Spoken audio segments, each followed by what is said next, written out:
turns at Detroit and Montreal, the Grand Prix scene moves back to Europe, to the fast, flat and curvy 2.6-mile circuit amongst the sand dunes of Zandvoort by the sea for round 9 of the 16-round World Championship. Over halfway through the series then, and Zandvoort's a place where the powerful turbo cars can really use their horsepower.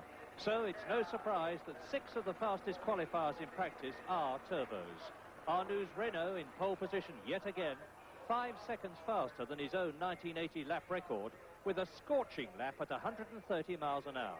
With Prost second fastest, Piquet third in his Brabham BMW, Pironi's Ferrari fourth, Tombé having his first drive for Ferrari sixth, and fifth place man, Niki Lauda's McLaren, the only 3-litre car in the top 6 on the grid.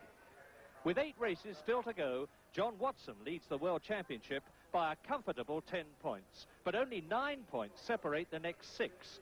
Pironi with 20, Patrese 19, Prost 18, Rosberg 17, Lauda 12, and world champion Nelson Piquet with 11.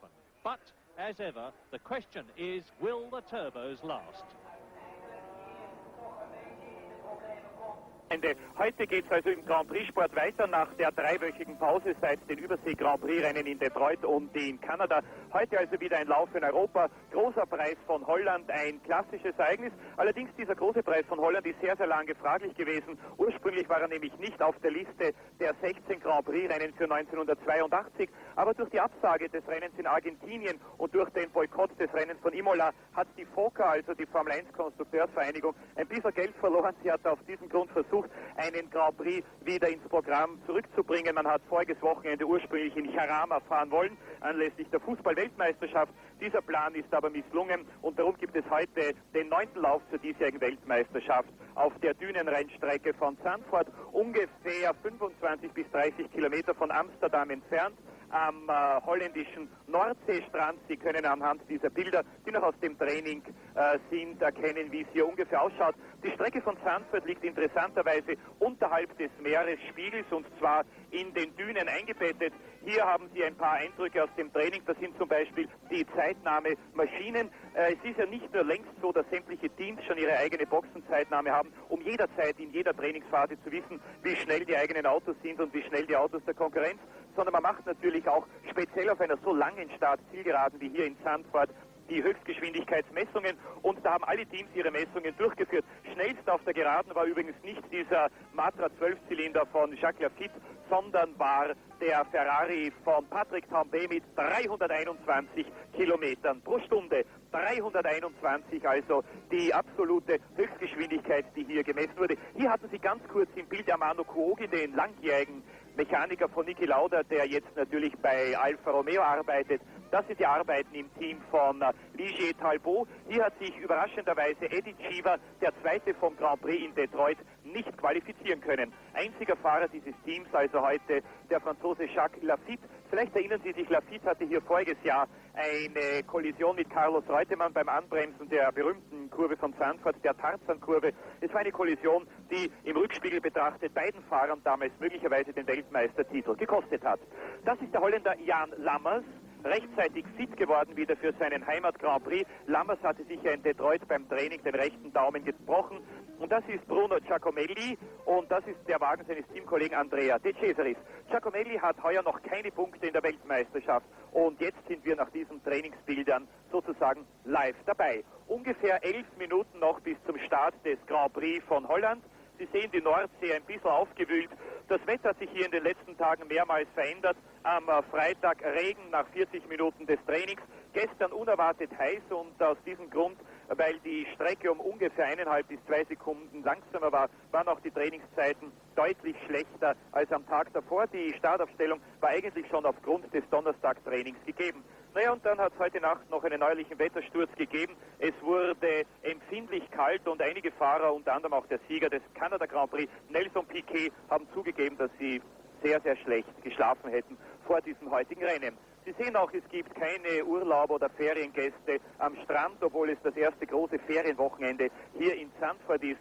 Üblicherweise hier Zehntausende von deutschen Feriengästen in den holländischen Dünen im Nordsee-Badeort Zandvoort. Die Strecke hier wurde von Jan Hugenholz gebaut, einem Holländer. Es ist also eine künstlich angelegte Rennstrecke in den Dünen eingebettet, zeichnet sich durch sehr schnelle und schwierig zu fahrende Kurvenkombinationen aus. Hier haben Sie die lange Start-Zielgerade von Zandvoort und die erste Kurve ist die berühmte Tarzan-Kurve. Hier finden jedes Jahr die spektakulären Ausbremsversuche oder Ausbremsmanöver statt. Das ist der trainingsschnellste Wagen, und zwar der Renault Turbo des kleinen Franzosen René Arnoux. Arnoux ist Abonnent sozusagen auf die Trainingsbestzeit in Zandvoort. In den letzten 4 Jahren war er 3-mal bei diesem Rennen der trainingsschnellste. Sie sehen rechts oben eingeblendet René Arnoux während der Fahrt zu seiner Trainingsbestzeit. 1:14,233 ist die Marke und der Schnitt 206 Kilometer pro Stunde. Die Renault Turbos dominieren also nicht nur auf höher gelegenen Strecken, wie zum Beispiel in Kialam in Südafrika, sondern sie haben auch schon seit einigen Jahren in Zandvoort bewiesen, dass sie auch auf niedrig gelegenen Rennstrecken auf Meereshöhe oder sogar ein bisschen darunter, 2 Meter, glaube ich, unter dem Meeresspiegel, zu den schnellsten gehören. Alain Prost, der in der Weltmeisterschaft ja so lange geführt hat, hat aus dem Renault-Sieg im Training einen Trainingsdoppelsieg gemacht, 1:14,66. Alain Prost ist der Vorjahrssieger von Zandvoort und auch der Mann, der voriges Jahr hier trainingsschnellster war. Seine Marke aus dem Vorjahr wurde im Training heuer von nicht weniger als 17 Fahrern unterboten. Für Prost und Arnoux gilt in etwa das Gleiche. Die beiden Renault-Fahrer brauchen dringend Punkte. Es ist schon sehr lange her, dass sie zuletzt Punkte in der Weltmeisterschaft gemacht haben. Genauer gesagt seit dem großen Preis von Brasilien in Rio de Janeiro, und der wurde ja, Sie erinnern sich vielleicht, bereits im März gefahren. Darf ich Ihnen sagen, wodurch Sie die beiden Renault-Fahrzeuge unterscheiden können? Alain Prost hat eine rote Wagenspitze und René Arnoux hat eine blaue. Von Renault erwartet man heute sehr viel, vor allem weil es ja die erste richtige Turbostrecke ist. Sie wissen, im Sommer immer die Serie der schnellen Rennstrecken. Das ist hier in Zandvoort, das ist der Österreichring Hockenheim und dazwischen natürlich der englische Grand Prix Brands Hatch Silverstone, in diesem Jahr gefahren in Brands Hatch. Nelson Piquet ist der Sieger des Grand Prix von Kanada vor 3 Wochen. Es war der erste Sieg für den Prês BMW Turbo und eine wirklich großartige Leistung von Nelson Piquet, allerdings mit ein bisschen Herzklopfen herausgefahren, denn Nelson Piquet hatte am Ende des Rennens, das hat man genau gemessen, nur noch 3 Liter Benzin in den Tanks. Das heißt, hätte der Kanada Grand Prix eine Runde länger gedauert, Piquet hätte dieses Rennen nicht nur nicht gewonnen, sondern mit höchster Wahrscheinlichkeit auch nicht beendet. Piquet hatte im Donnerstagtraining einen Motorschaden, musste dann in den Ersatzwagen umsteigen, hatte einen ziemlich bösen Dreher in der Tarzankurve aus einem ziemlich dummen Grund. Sie wissen vielleicht, die Fahrzeuge haben im Cockpit Räder, mit denen die Fahrer einiges verstellen können, den Stabilisator oder die Bremsbalance, Vorderbremsen, Hinterbremsen und, was die Turbopiloten betrifft, natürlich auch den Ladedruck. Auf alle Fälle wollte Piquet den Ladedruck gerade von 1,8 auf 2 Bar erhöhen, hat sich aber vergriffen, hat das falsche Rad genommen, hat alle Bremskraft nach hinten gedreht auf die Hinterräder und die Folge war, dass die Hinterräder beim Anbremsen der Tarzan blockiert haben. Didier Pironi liegt in der Weltmeisterschaft momentan an 2. Stelle, 10 Punkte hinter John Watson, das heißt, Pironi kann auch bei einem Sieg heute die Führung in der Weltmeisterschaft nicht übernehmen. Watson bleibt auf alle Fälle in Führung bis zum großen Preis von England in Brands Hatch, zumindest. Didier Pironi fuhr heute beim Aufwärmtraining wie immer bei Ferrari mit vollen Tanks und er fuhr heute recht schnell. Es war insgesamt die drittbeste Zeit und schnellster war heute Mittag, das sage ich Ihnen auch noch schnell, Nelson Piquet, zweiter ganz sensationell, Derek Daly mit dem Tolman Hard Turbo und dann dritter Stelle dann Didier Pironi mit vollen Tanks und das heißt bei Ferrari wie bei Renault ungefähr 220 Liter. Niki Lauda hat den Startplatz von Pironi, den viertbesten, nur um 8.000 Sekunden verpasst und zwar in jener Runde, in der der Chilene Eliseo Salazar blockiert hat. Salazar hat Niki Lauda aufgehalten beim Anbremsen der Tarzankurve und hat ihn dann erst in der Kurve vorbeigewunken. Da hatte Lauda aber bereits die entscheidenden Zehntelsekunden verloren. Trotzdem, Niki Lauda, der zweifache Sieger im Holland Grand Prix 1974 und 77, war im Training der schnellste Nicht-Turbofahrer, also der schnellste Fahrer mit einem Ford Cosworth 8-Zylinder-Saugmotor. Eine sehr gute Leistung, allerdings heute schon ein bisschen ein Schreck für Niki Lauda im vormittägigen Aufwärmtraining. Ein Motorschaden am McLaren Ford. Das heißt, der Motor hatte zu viel Öl verbraucht und die McLaren-Techniker haben sich dann blitzschnell entschlossen, den Motor zu wechseln und sie haben es in Rekordzeit geschafft, denn bereits eine Stunde nach dem Ausbau hat der neue Motor bereits gezündet, konnte der neue Motor also gestartet werden. Niki Lauda wird auf der linken Seite harte Reifen montiert haben, auf der rechten weiche. Ich erzähle Ihnen das alles später. Das ist ein Heimkehrer im Grand Prix-Sport, der Franzose Patrick Tambay. Er tritt bei Ferrari ein schweres Erbe an. Er fährt den Ferrari Nummer 27 von Gilles Villeneuve. Seit dem Unfall von Villeneuve in Zolder ist Ferrari ja ausschließlich mit Didier Pironi gefahren. Pironi war es, der Patrick Tambay empfohlen hat und Ferrari hat ihn genommen. Tambay hatte sich aus seinem amerikanischen Can-Am-Vertrag auskaufen müssen. Patrick Tambay, der ehemalige französische Abfahrts-Juniorenmeister im Skirennsport, der in der Formel 1 für Ensign, für McLaren, für Theodore und so weiter gefahren ist, nie richtig Fuß fassen konnte, interessanterweise bereits vor 6 Jahren ein Ferrari-Angebot gehabt hat, dieses Angebot aber nicht genützt hat. Auch darüber vielleicht später ein bisschen mehr. Das ist der Finne Keke Rosberg auf Williams. Er ist der zweitschnellste Ford-Fahrer. Keke Rosberg, der heuer schon so oft in einem Grand Prix geführt hat und noch immer keinen gewonnen hat. Rosberg wurde gestern im Abschlusstraining seine beste Trainingszeit annulliert, genauso wie bei Nelson Piquet. Der Grund war, dass beide Fahrer, Piquet und Rosberg, Reifen verwendet hatten, die nicht markiert waren, was laut dem neuen Reglement verboten ist. Der Grund war, als Williams gesehen hat, dass die Strecke um 1,5 bis 2 Sekunden schlechter oder langsamer ist als am Tag zuvor, dass die Zeiten also schlechter werden, hat er gesagt, es ist viel gescheiter. Rosberg fährt bereits seine Reifen fürs Rennen ein und wir können uns in der Startaufstellung ohnehin nicht mehr verbessern. Bruno Giacomelli mit dem schnelleren der beiden Alfa Romeo 12-Zylinder. Giacomelli heuer noch ohne Punkte in der Weltmeisterschaft, die im Gegensatz zu Andrea De Cesaris. Sehr viele Kollisionen, sehr viele Karambolagen und Unfälle in diesem Jahr. Für ihn wird es langsam Zeit, wieder die Zielflagge eines Grand Prix zu ziehen.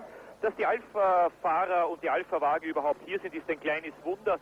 Vorige Woche gab es schwere Unwetter in Italien, es gab einen Sturm und die Alfa Romeo Fabrik ist sehr stark beschädigt worden. 2 Wände sind eingestürzt, das Dach ist eingestürzt, 2 Alfa Formel 1 Rennwagen wurden irreparabel beschädigt. Glücklicherweise aber ein Auto aus dem Vorjahr und ein Ersatzwagen von heuer. René Arnoux mit 1,14,23, also Trainingsbester. Alain Prost 1,14,66, 4 Zehntel Sekunden dahinter. Dritter Nelson Piquet mit dem Prêmio BMW Turbo. Vierter Didier Pironi Ferrari, also 4 Turbofahrzeuge geschlossen auf den ersten 4 Startplätzen.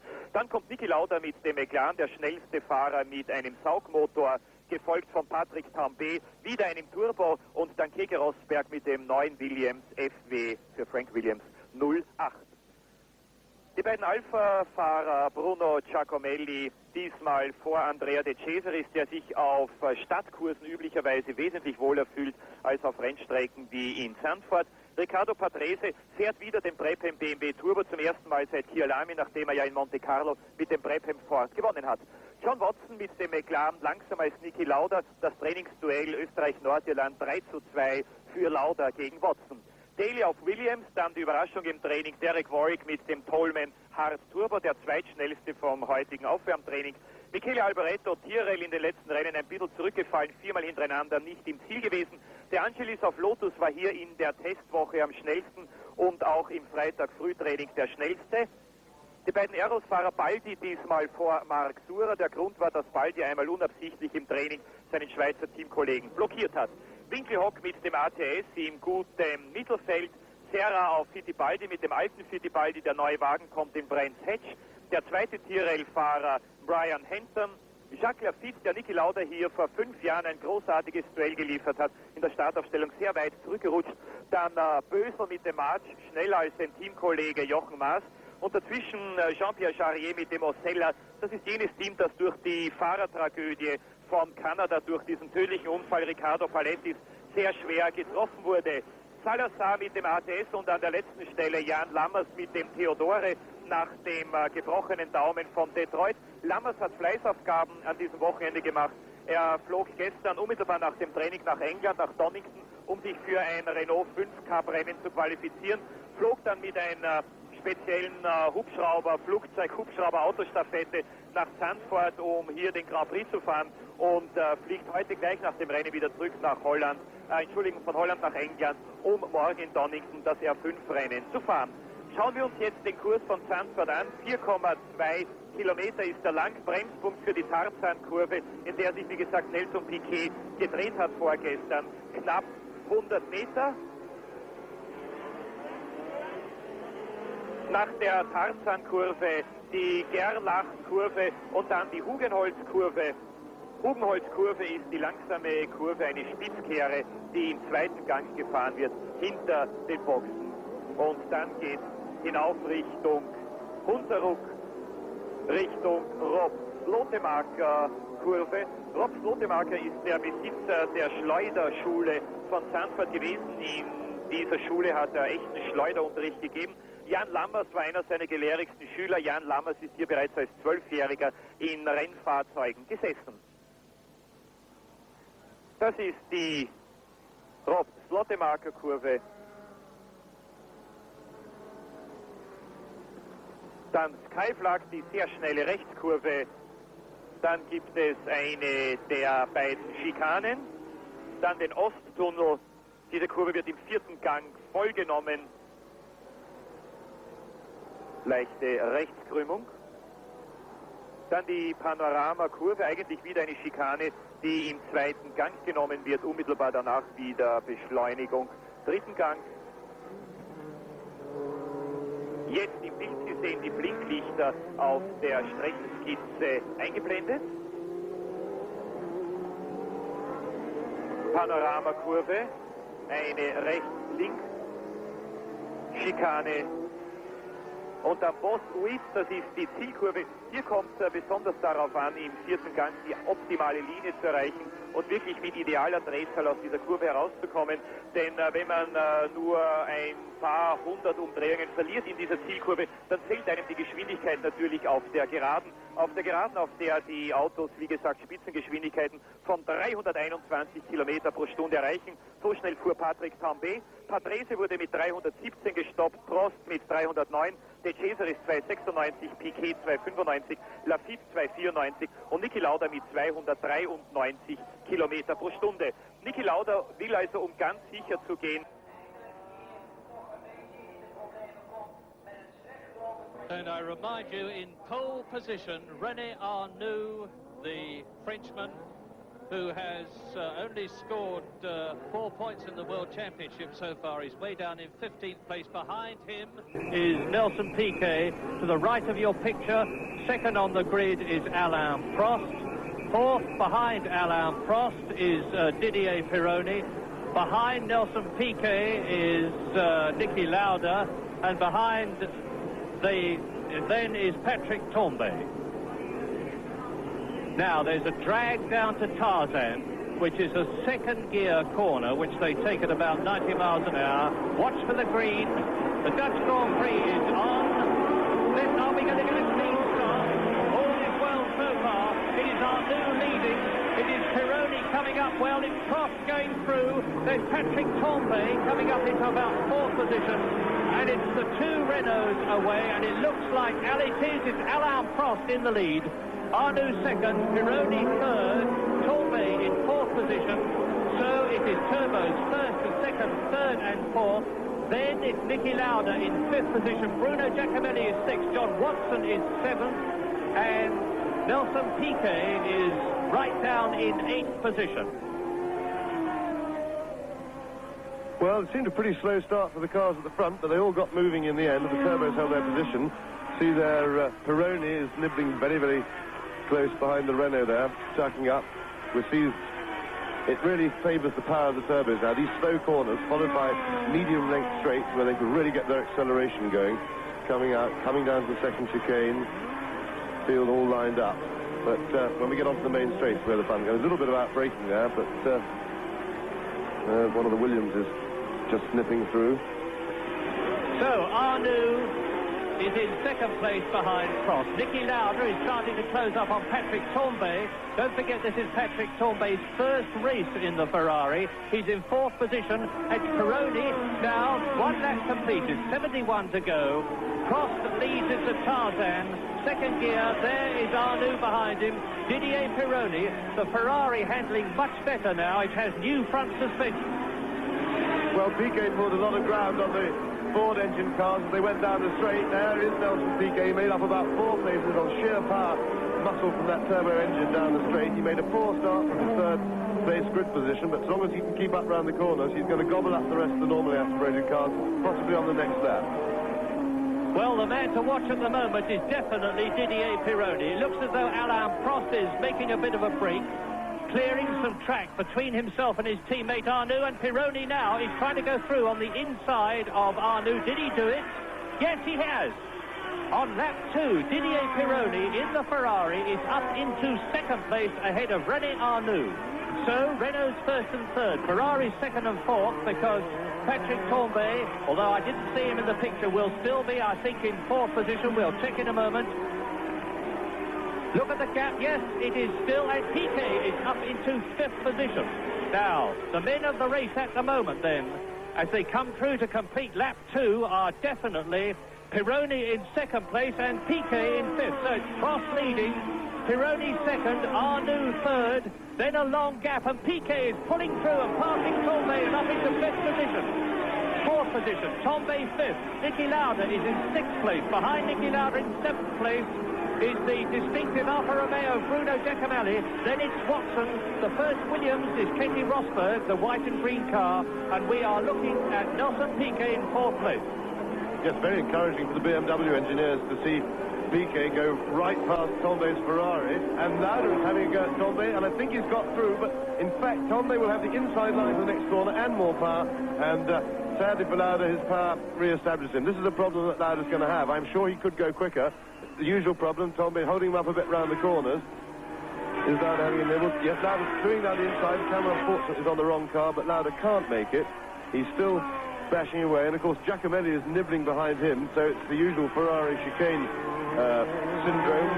Look at him stretch away down the straight. As I was saying about the BMW, that engine just walked past Tambay's Ferrari on the straight, and the BMW engineers must be very pleased with that. And what to the assembly of cars behind Patrick Tambay. There he is, fourth. Now, here are the first three, and see how Didier Pironi is closing up on the leader, Alain Prost, in the Renault. This is the fourth lap in this 72-lap race, and Pironi, a man who is tipped by a lot of people for world champion this year, is pulling away from Arnoux, is closing up on Prost. But the fastest car on the circuit is Nelson Piquet's Brabham BMW. He was doing 203 miles an hour down the straight yesterday. Well, although I'm quite sure he's not meaning to, in fact, Patrick Tambay is doing a wonderful job for the Ferrari team and for the other turbo cars, because he seems to be holding up all the normally aspirated cars, which I think would be going a lot better. This enormous lead that the first three cars have got, and Piquet now going away from the field. Be interesting if he's catching a little twitch there from Pironi as he put a wheel over the curve on that slippery bit there. But everything seems to be under control. Pironi really going very well indeed. But as I say, Tambay is making sure they've got a nice clear track behind them and nobody to pressure them, because he is definitely holding up the normally aspirated cars who must be, as usual, bashing their helmets in frustration. Yes, and René Arnoux is by himself in third position as we look at the battle for first. Alain Prost, who led the World Championship for some time this year, and now Pironi is going to try and take him as they come down to Tarzan, and he's through. Pironi takes the lead. Well, the man who won at San Marino, Didier Pironi, number 28 in the Ferrari, and who was second at Monaco, third in Detroit, now leads, as many people expected, the Dutch Grand Prix, and we wonder whether the Renaults will suffer from reliability problems. Here's a replay, and you see Pironi come out of the slipstream much better off braking than the Renault, significantly. Takes the right line at the 90-mile-an-hour Tarzan bend, and now it looks to me as though he is already pulling away, and that Alain Prost could do little about it. So Turbo Ferrari leads the two Renaults. Yes, most impressive performance by Pironi and the Ferrari. That's probably the best they've gone in a race. And but the real excitement, of course, is going on behind Patrick Tambay with all the Ford engine cars climbing all over the back of him and over each other in their effort to try and scramble away past. But Pironi seems to be establishing a bit of a lead, getting away. Yes, the car looks very well balanced turning in. The car goes light over the hump as they turn into that very quick corner, and if there's anything wrong with the handling of the car, it really slows it down there. But Pironi has stretched quite a substantial lead. We see Piquet coming to the picture in fourth place. He's holding about stations since he did. There is Tambay leading that little gaggle, but of course they're on the straight now, and he just stretches away from them. Looks like Lauda still leading the the pursuit, and there goes Rosberg up the inside. They're all arriving together, and we've got Giacomelli trying the outside treatment, but he doesn't make it. Lauda's having down a bit, leans out wide and shuts him out. Looking at the battle for fourth place on lap 6. Patrick Tambay in the Scarlet Ferrari 4th, followed by Niki Lauda 5th, Bruno Giacomelli 6th, Keke Rosberg in the white and green Williams is in 6th position, and then behind Rosberg is Riccardo Patrese in the second of the two Brabham BMWs, and then behind Patrese is Warwick. Derek Warwick in the turbocharged Tolman is in 8th position. This is certainly a terrific performance for Tolman, far and away their best one. And Derek Warwick on full tanks was very quick indeed this morning in the warm-up, so they've suddenly found a new breath of life in the performance of their car. Most impressive indeed. And into the pits comes Lafitte in the Ligier. He's coming in a little bit slow, doesn't it? Yes, he's getting out of the car, so that looks like the end of Lafitte's afternoon's work. There we go, Tambay onto the straight now, using the power of the car. You see how he's stretched it out? All the forward cars are climbing all over the back of him. Lauda still leading the fray. And, of course, what's particularly good fun behind them is that they're all climbing over each other. There's Rosberg having a go at Giacomelli. Two very hard chargers. Looks as if Rosberg might just be in a position to do it. Well, we are now on lap 7. And with Didier Pironi leading Alain Prost in second place, Arnoux is third, fourth is Nelson Piquet. In 5th position, it is Patrick Tambay, and there he is. 6th is Niki Lauda. 7th is Bruno Giacomelli. 8th is Keke Rosberg. And 9th is Derek Warwick, not 8th. You just saw a flash of the Turbo Tolman there. He was actually fastest in the warm-up until the very, very last stages, when Didier Pironi was a bit... No, Nelson Piquet was a bit quicker. But right at the end of the full warm-up period, Derek Warwick was second fastest. That's a superb effort. 5 laps then, that's the order. And as you can see, Niki Lauda was in 6th position there. There is Tambay ahead.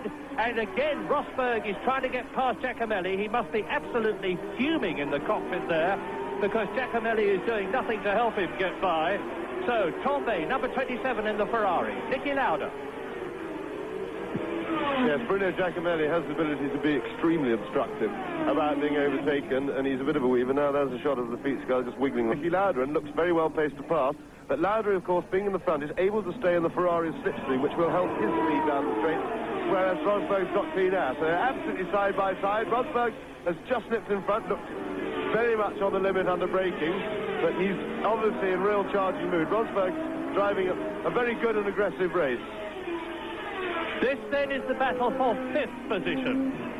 Keke Rosberg up into 6th place now in the white and green Williams. There, number 6, Rosberg, trying very, very hard. Frank Williams, his team owner and manager, was very happy about the car earlier today. There's one spot where I think the Ford engine cars might be able to slip inside the Ferrari. Rosberg wasn't close enough that time, but it requires a certain amount of bravery, because you're braking over a blind brow, and it's a very gentle little dab on the brakes.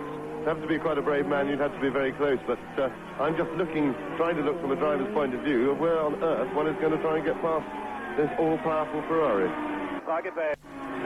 Lap 9, and we look at the battle for 5th place between Patrick Tambay, Keke Rosberg, Niki Lauda and Riccardo Patrese, with behind them Derek Warwick and Bruno Giacomelli, and in the lead still, of course, it is number 28, which is Didier Pironi in the Ferrari. The 5th place battle completes another lap, which is lap 10 completed in this 72-lap race. Tambay still 5th, and now Rosberg is right up behind him. He's going to try and go through on the inside, and he does it. Does he? No. Tambay getting back into the Grand Prix groove, and I remind you, it's a long time since he's driven in a Grand Prix. He's driving a fine race. Well, Keke Rosberg putting on a really marvellous display of aggressive, on-the-limit driving. He's driving beautifully. He's given a big slide coming out of there last time. Warwick into the pits. You can't see it, unfortunately. He's just gone past our commentary box, and that is bitter gall. Very, very hard luck. After a magnificent performance to qualify 13th, to be second fastest in the warm-up today, to be up to 9th position, and Derek Warwick has come into the pits for what reason we know not, but still Patrick Tambay and Keke Rosberg battle for 5th. Yes, Rosberg has got to stay close to Tombe now and try and get right up behind him in this next little chicane, that he can be as close as possible for the run onto the straight, because this is basically where the straight starts, although they got that corner. As they come out of here now, it's all acceleration, flat out stuff, and he's got to stay right under the Ferrari's gearbox. I don't know what he's doing there, because you can't get inside him there, and he's probably lost some time. He's not close enough now, probably, to get the proper toe. He was in better pace last lap, and I really thought he was going to do it, but Tombe must have braked very late indeed to be able to fight off the lighter Ford engine car. Lauda is losing touch a little bit to the group now. Lap 11, and Pironi leads. Prost is second. Arnoux is third. 2.5 seconds behind Prost in fourth place is Piquet. Fifth is Tombe. Sixth is Rosberg. Seventh is Lauda. Eighth is Giacomelli, and there is Derek Warwick. That was his Tolman in the pits. And it looks as though his race is run, although they may get the car out to continue what would then in effect... And Patrese into the pits. Well, it's significant that the two cars that have come in so far, apart from Lafitte's car, which is out of the race, are both turbo cars. Derek Warwick and now Riccardo Patrese in the Brabham BMW. And we still see this terrific scrap between number 27, Patrick Tombe, the 33-year-old man from Cannes, in fifth position, and Keke Rosberg from Helsinki, although he lives in Monaco, in the Williams, trying to get up past the Ferrari. And as James has said, it is one thing getting to it, it's another thing getting past it. But he's perfectly placed this time, Murray. He's right behind the Ferrari. He wants to stay behind it and just get sucked along and then nip out when they get to the braking point. He should be able to outbrake the Ferrari, but Tombe is a hard man to pass. We saw him brake. There goes Rosberg. He's got the inside. He's done it this time. He's just got his nose in front. He's inside Tombe, and he's got the twisty section of the track in front of him, so he should be able to get enough air between him and the Ferrari not to be gobbled up next time they hit the long straight. He's absolutely flying around here now. The Ferrari, I noticed, was particularly slow around this Hunsrug first gear corner they're in, yes. Rosberg drawing away, and he looks definitely as if he's going to have enough space to stay in front when they hit the straight. Lauda is struggling to hold on a little bit. I think Tombe's got a little bit quicker, settled into his stride, but Rosberg is certainly flying. It'll be interesting to see what that's at. Here we see him again, just nipping out, normal, conventional overtaking manoeuvre, towed up behind the Ferrari. Just before the braking area nipped out, gave himself a clear sight. Look at the car bouncing. You see how bumpy it is on these solid suspension. Just the tyres working as springs, really. The car's just bouncing on its big tyres. Rosberg really bouncing. Yes, there was an enormous amount of trouble with what is called porpoising on that straight, where the cars literally, as James has said, bounce up and down. And as they bounce up, they lose some of the downforce and then go down again. And the drivers' eyeballs are almost literally shaking in their heads, so great is the vibration. So Keke Rosberg then. There is Prost in second place. The leader, of course, still Pironi. There is Arnoux in third position, and Nelson Piquet in the Brabham BMW 4. Keke Rosberg now in fifth place. Lap 13 now, and it is Pironi, Prost, Arnoux, Piquet, Rosberg, then Tombe, Lauda. Behind Lauda is Bruno Giacomelli, then Derek Daly. Behind Derek Daly is John Watson, and after John Watson, Andrea de Cesaris. And this is René Arnoux being chased by Nelson Piquet. Two 1.5-litre engines, the V6 Renault Turbo there, and the 4-cylinder BMW, about 560 horsepower. You see the little flashes of flame under the wing of the BMW as he was braking then on the overrun. These turbo cars spit an awful lot of flame. It can be quite dramatic. Well, Piquet dropped right back there, just as I thought he was going to be on Arnoux's tail, ready to have a go at him. He must have made a little mistake there coming out, because he's dropped back a bit, but it was obviously only a temporary setback, because he's running healthily down the straight. These are a little bit spread out. Pironi has a 4-second lead, or a little bit more, over Prost.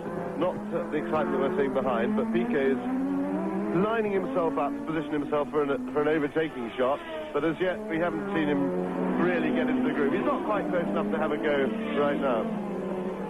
Lap 14, Pironi now just 5 seconds ahead of Prost, Arnoux, Piquet. That's the battle for third that we're looking at now. Keke Rosberg ahead of Tombe, who is 6th. Lauda 7th, Bruno Giacomelli 8th, Daly 9th, Watson 10th, De Cesaris 11th, De Angelis 12th, Michele Alboreto 13th, Baldi 14th, and Chico Serra in 15th place. And by the way, 2 or 3 of the teams have got a new Demon Pirelli tyre, which helped Derek Warwick on his way. And now, Piquet is right up with Arnoux, and we've noticed race after race recently that the Renaults do start to wilt and the BMWs don't.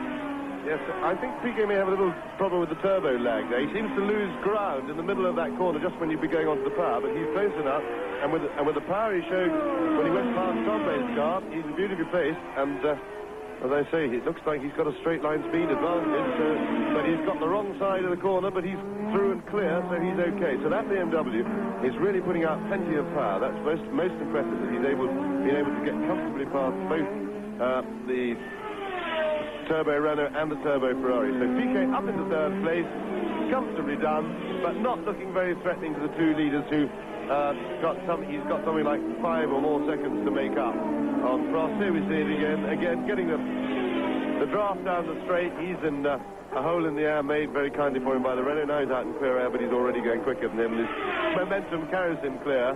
Look at them bouncing again. It really must be very, very uncomfortable for the drivers.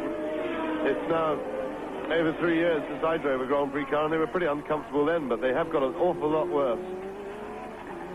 Well, into the pits comes Mark Surer in his Arrows. That is one of the Pirelli users that I was telling you about. And it looks as though things are not quite as happy as I said they were, because his tyres are being changed.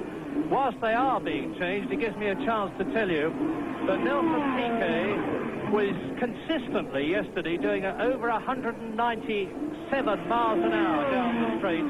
And at one point where he pulled out yesterday to pass René Arnoux, as he has just done here today in the race, he was timed at 203 miles an hour. And you can see the distinctive BMW colours on the rear aerofoil at the back of the Brabham, and you can see too the René Arnoux, and there he is in 4th position now. And look at the flowers. Overnight the Dutch have been out and around many of the corners. They have planted thousands and thousands of flowers, a very, very colourful sight, which René Arnoux certainly won't be enjoying.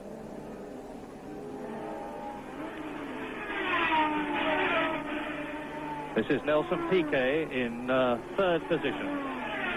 Well, Piquet, 7th in the World Championship. He is the reigning world champion and has only 11 points this year, because although he won in Brazil, he was subsequently disqualified for a technical infringement. His car is not on fire. You'll see flashes of flame. You'll see flashes of flame come out when he goes onto the overrun. That's a characteristic of some of the turbos. The BMWs still do it, the Ferraris do it, the Tolmans do it, but the Renaults do not. And there is Prost. Now you see the gap between Prost, who is 2nd.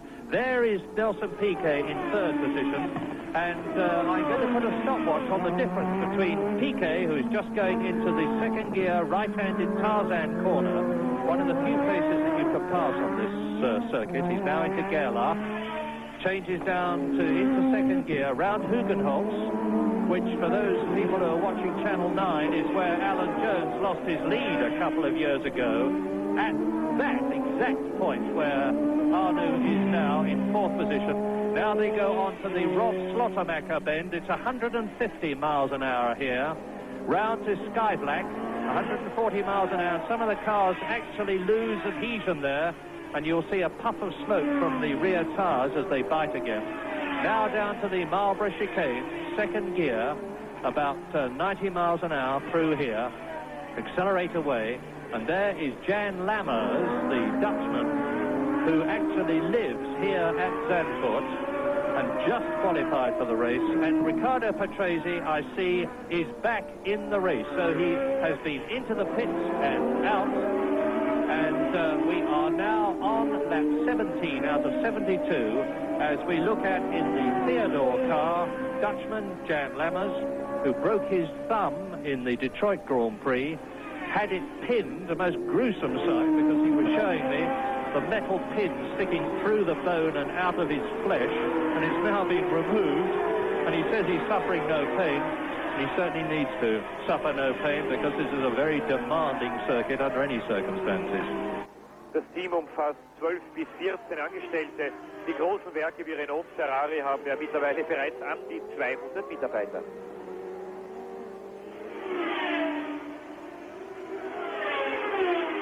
Der Theodor ist etwas übergewichtig, schaut auch ein bisschen plump aus. Das Gewicht der Formel-1-Wagen wird ja wahrscheinlich bereits ab dem nächsten Rennen in Brands Hatch oder ab dem übernächsten in Le Castellet reduziert. Und zwar im Augenblick ist es immer noch 580 Kilo. Coming into the pits, lap 18, Pironi leads, Prost second, Piquet third, Arnoux fourth, Rosberg fifth, Torbay sixth, Lauda seventh, Giacomelli 8th, Daly 9th, and John Watson leading the World Championship in 10th position as into the pits comes Chico Serra. Well, after an absolutely storming session over the opening few laps, with some very good racing indeed, particularly some marvellous driving by Keke Rosberg, things seem to have settled down. The leaders are all rather spread out, a bit processional. Interesting point is whether Rosberg can make any impression on the turbos. He's been keeping the gap at about 11 seconds. He's closed it very slightly. He's making no real inroads into the turbos, the lead that was established while he was stuck behind Tombe and the group in Tombe's Ferrari. But behind, the only real battle of the race is Tombe, Lauda, Giacomelli and Derek Daly, all battling away for 6th place, with Tombe frustrating all their efforts with the power of his turbo engine every time he gets on the straight. But there's still a major scrap going on there for 6th place. And a very interesting point as we look at Didier Pironi leading his second Grand Prix, because he won at San Marino. And there is Derek Warwick out of the race, definitely this time, because he's out of his car. The position 13 there is on the Sky Black corner, I'm pretty certain, approaching the Marlborough chicane, as Didier Pironi is coming up now to complete his 19th lap and lap Raul Barcel in the March car. That's the Brazilian who is driving for the first time in Holland, because he was a Formula 3 driver last year. Moves over, lets Didier Pironi, the race leader, through, and Pironi has got a commanding enough lead over Alain Prost. And now, some 6 seconds behind Prost, it's Piquet. But I was saying, of interest in the World Championship situation is that John Watson, who is leading Didier Pironi, and there is Pironi, by 10 points in the World Championship, is not actually in the points at the present moment, because he is in 10th position. Didier Pironi there is in the running for 9 points if he finishes this race in the position that he's in now, in which case John Watson would go into the British Grand Prix at Brands Hatch just 1 point ahead of Pironi. But there's a long, long way to go in this race before we start making forecasts like that. They are now on lap 20, Pironi leading, and when you see the front of the Ferrari, for those of you who are technically interested, and here he is coming through to complete his 20th lap, have a look at the suspension, because it is the new pull rod suspension of the type that is used by Tyrrell and by 1 or 2 other manufacturers, and it has significantly improved the handling of the Ferrari. Now, there is Prost in second place, and the gap between Prost and Piquet is now only 4 seconds. So once again, it looks as though the Renaults have flattered to deceive a bit, although they are in 2nd and 4th places, but we do expect so much from them after their inevitable and quite usual scintillating performances in practice. But Ferrari seem to have got the mixture literally right and better than the Renaults. The Ferraris have got water injection in their engines, which makes them run cooler and produces more power. There is Prost second, and there behind him you saw Nelson Piquet. Lap 21 out of 72, Alain Prost second. heat looking in the picture for Nelson Piquet, although they are staying with the Frenchman. You'll see Piquet now, there he is, and all the time he's getting just a tiny bit closer. There's the Brazilian, the reigning world champion, Nelson Piquet, third.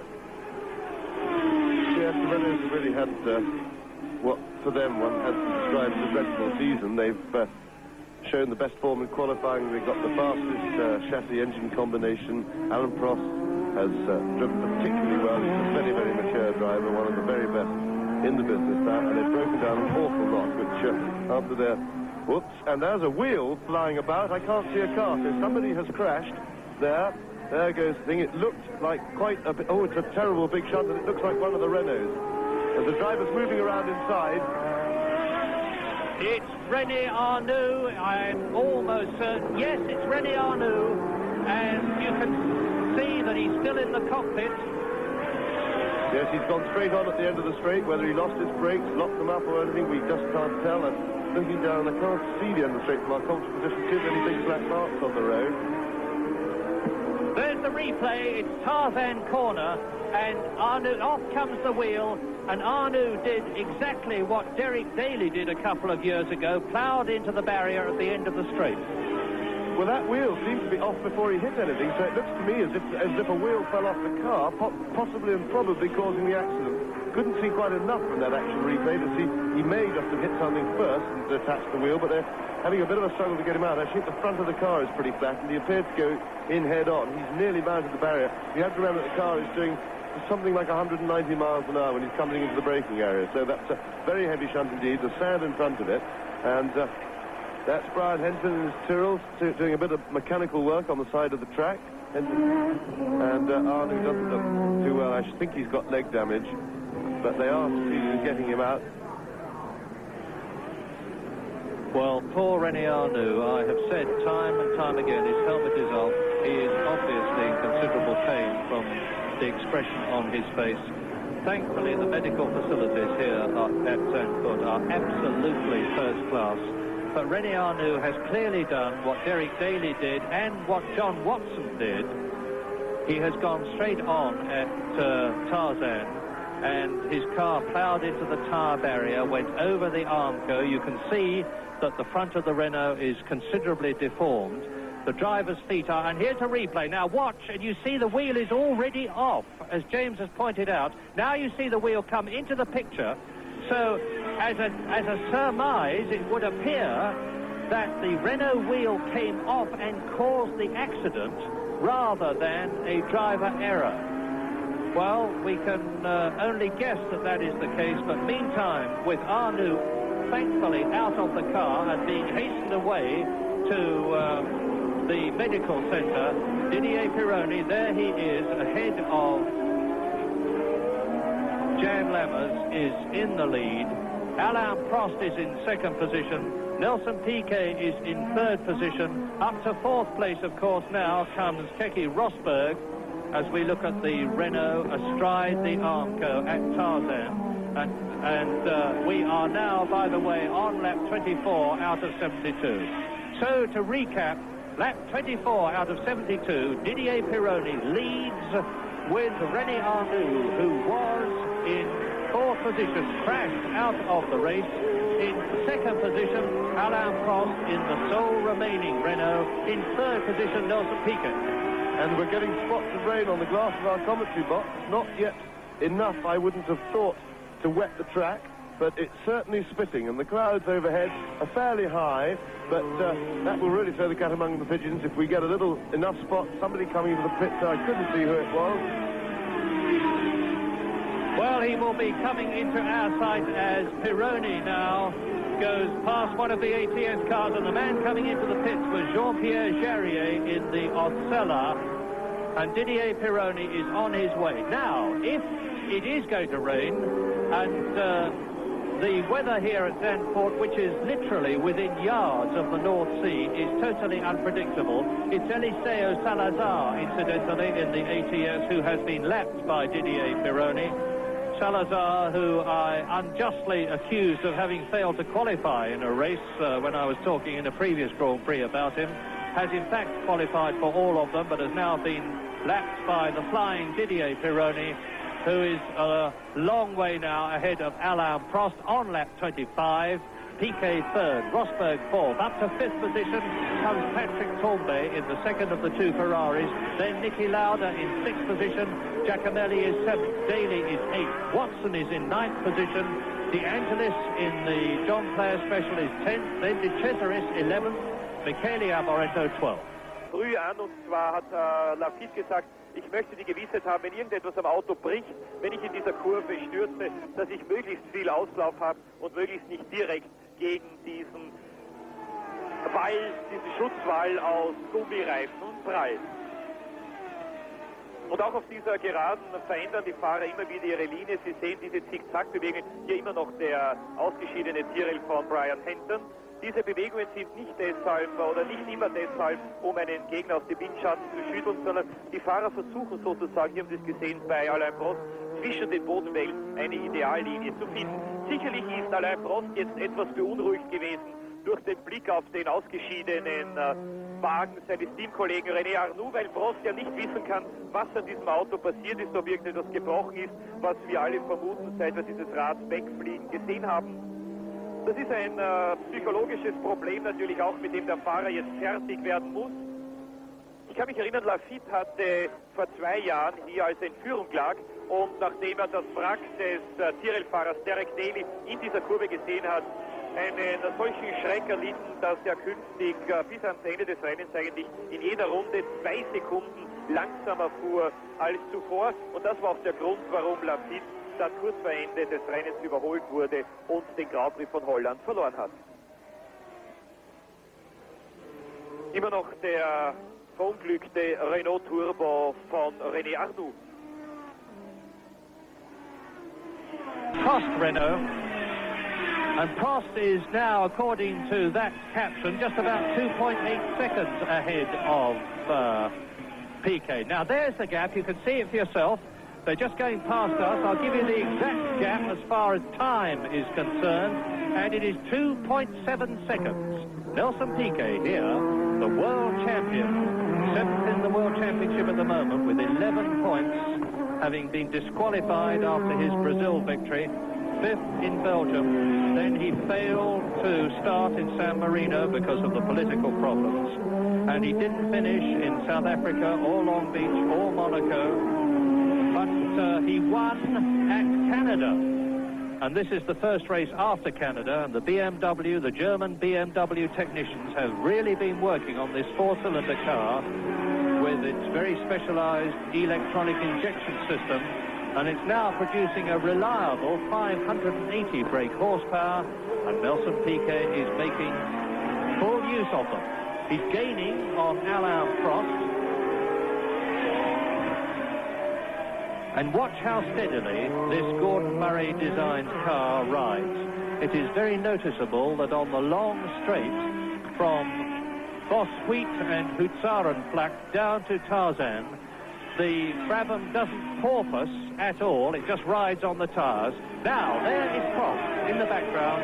There is Nelson Piquet. I'll give you the gap again. It was 2.6 seconds last time they went through, and the gap now is 2.4 seconds between the second and third men, and we are on lap 28. Pironi leads, Prost second, Piquet third, Rosberg fourth, Tambay fifth, Lauda sixth, Giacomelli seventh, Daly eighth, and there is number 6, Keke Rosberg, in 4th position in the Williams, in the points. Yes, valiant effort by Keke Rosberg. He is winning, if you like, what will come to be known on the fast circuits as the B race for the non-turbocharged cars, and very nicely is winning it too. But he is, in fact, losing ground to Piquet, who's extended his lead quite a lot out to 15 seconds now over Rosberg. So he's falling slowly back. Piquet is just edging slowly closer, but not really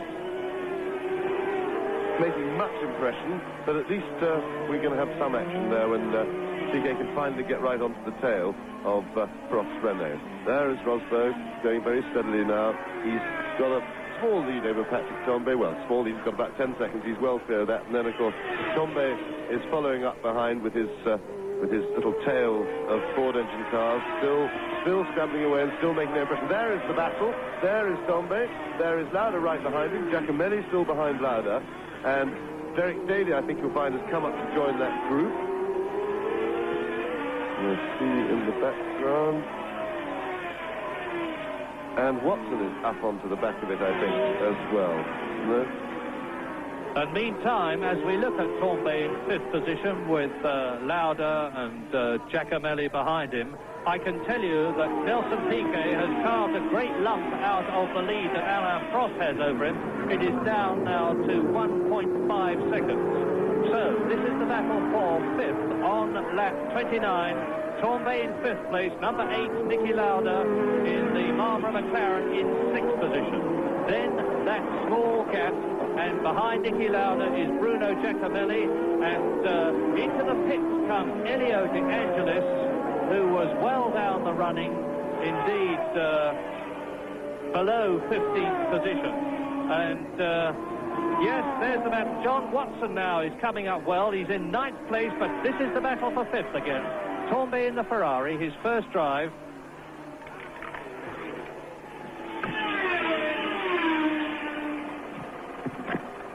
His first drive for Ferrari, that is, of course. A very experienced campaigner is Patrick Tambay, and we look down now from the helicopter as they go into panorama. Patrick Tambay, behind him Niki Lauda, 5th and 6th. Then Bruno Giacomelli is 7th. Now, Elio De Angelis, who we have just seen coming into the pits, was challenging John Watson for 9th position, as Niki Lauda is challenging Patrick Tambay for 5th. And he's close enough to get through here. That's Tarzan. But Patrick Tambay closed the door in his face, and the two of them, as we look at Elio De Angelis in the John Player Specialist, obviously some trouble underneath the front of the car. They've got it jacked up. They haven't changed tyres. Meantime, the Ferrari and Lauda are still chasing each other. Now we have good news, and that is that René Arnoux has got no broken bones.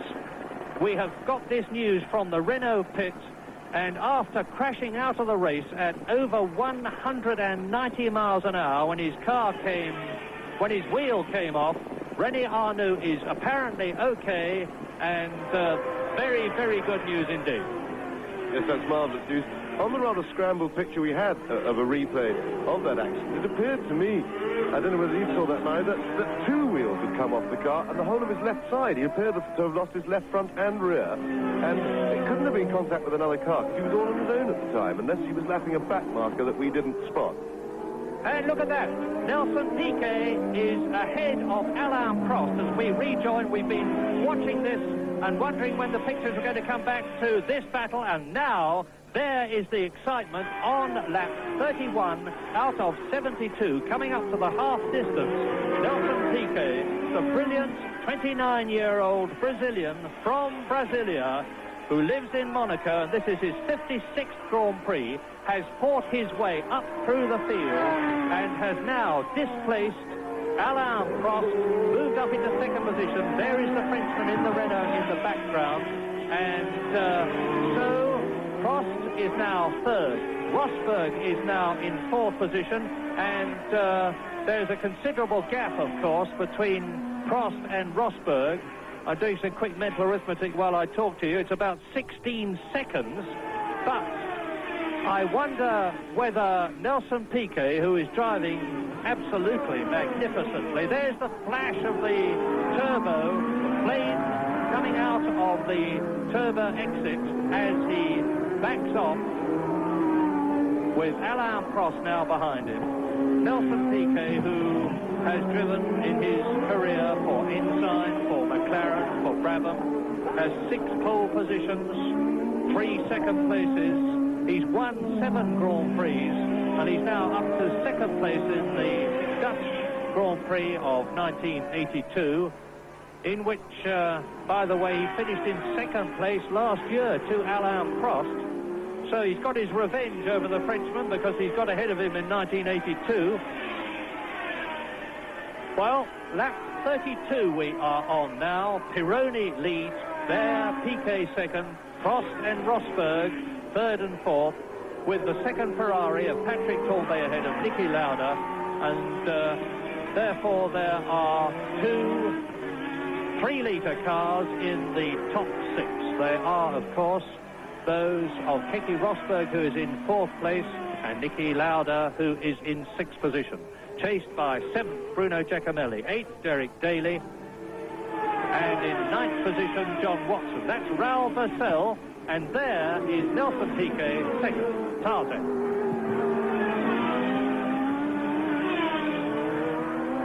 Well, Niki Lauda must be dying of frustration sitting behind the Ferrari, but he was as Piquet just nipping past the back marker, who very politely and correctly makes room for him. But Lauda really must be very frustrated. He was the fastest Ford-engine car, 3-litre normally aspirated car in the qualifying. He was quicker than Rosberg. Here he is again, Lauda, still just that little bit behind Tambay, just not quite close enough to have a go. But Rosberg managed it, and I think that Lauda is definitely being held up. So it would be interesting to see what he could do if he'd only get by. He doesn't seem to... Rosberg was really driving with a great deal of fire and fought his way round the Ferrari. And Lauda doesn't seem... Maybe his car isn't quite quick enough on the straight, but he doesn't seem to be able to do what Rosberg was able to do in his Williams.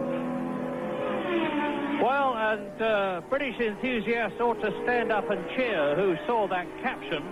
And that looks like Andrea de Cesaris. Yes, it is Andrea de Cesaris in the pits.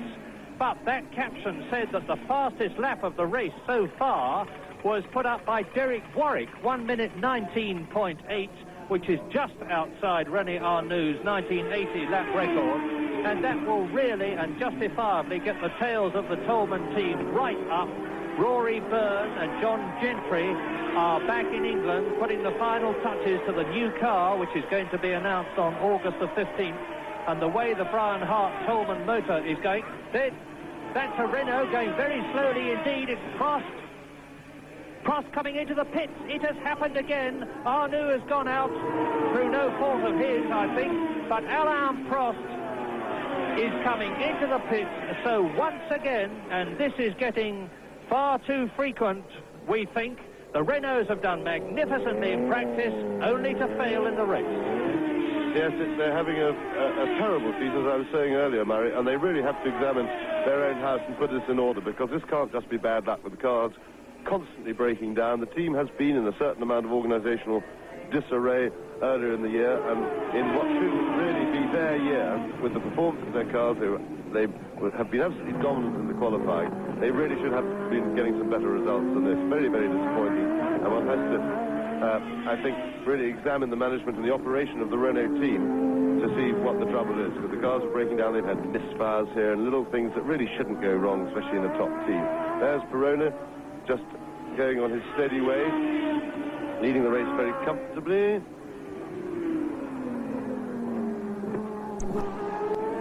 Well, the interesting thing is, with Prost out of the race, that Rosberg moves up into 3rd position, and all the time, of course, John Watson is making up places.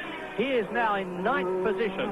That is 3 places off a point-scoring position. And Didier Pironi, number 28, who is now leading Nelson Piquet, who is in 2nd place by just about half a minute. He's got a very considerable lead over Piquet, as Niki Lauda, who is now in 5th place, chasing Patrick Tambay, number 27, who is 4th. In 6th position, Alain Prost was and is now slipped down, so that means to say that John Watson is now up into 8th position. John Watson, 8th, World Championship leader. And we look at the Rob Slaughter-Macca Benz up to Sky Black. Tambay in the red Ferrari with his distinctive blue helmet, chased by Niki Lauda. Tambay 4th, Niki Lauda 5th.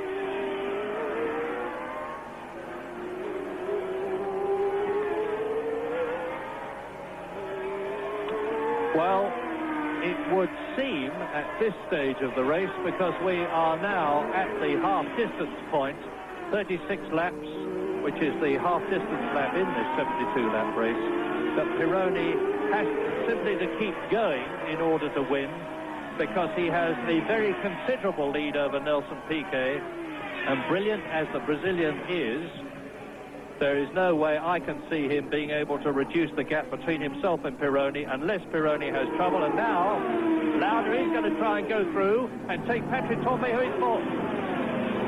Well, it's so close, so near, but yet so far. He very, very nearly got inside Tambay. Tambay sliding about, switching out of the corner, but he's re-established, and that's as close as we've seen Lauda get. And he's really going to have to do something to get past this Ferrari, because he still has the chance of chasing Rosberg. They're only something like 12 seconds behind Keke Rosberg, and that time, but they're running out of time if Lauda can't get by. We don't know what his speed capability is on his own, because of course he's been stuck behind this almost immovable object set down the straight throughout the race. We are now just over the half distance, lap 37.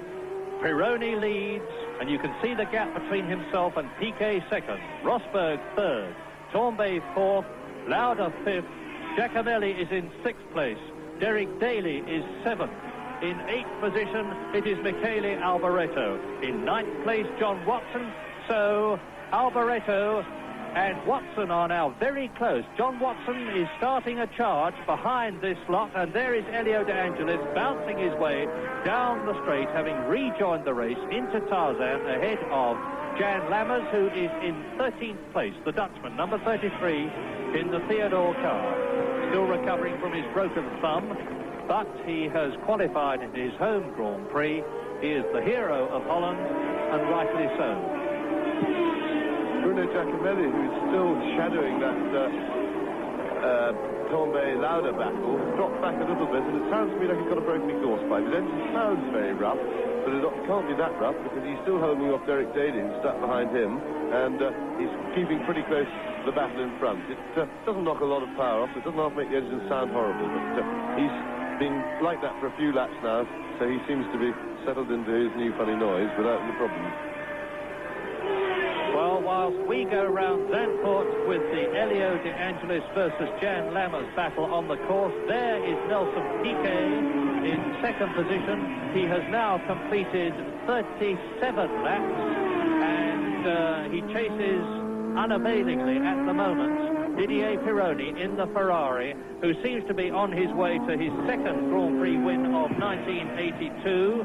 He has already won 2 Grand Prix, Pironi I'm talking about, and Nelson Piquet won't be able to do very much about the gap between himself and the Ferrari, but it does look at the present moment as though we are going to have 2 different makes of turbo in the top 2 places.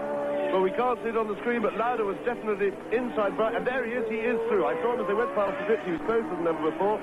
He's overtaken at the right moment. He's now got a whole lap to put enough air between him, and he's just streaking away from Tambay. So now we've got to see if Lauda can set about catching Rosberg, who's got something like 14 seconds lead over him. And Watson has just come into the pits. Andres, we haven't seen it, but Watson in the pits. Yes, John Watson has driven past and underneath our commentary position, and there is the confirmation of it with a very lumpy sounding engine. Now, Niki Lauda had tremendous drama earlier today. There he is, number 8, Niki Lauda, who is in 4th position now ahead of Patrick Tambay, because at the end of the warm-up period, and that finished at 10:30 Dutch time, which is an hour later than you in the UK, and heaven knows what the difference it is between here and Australia.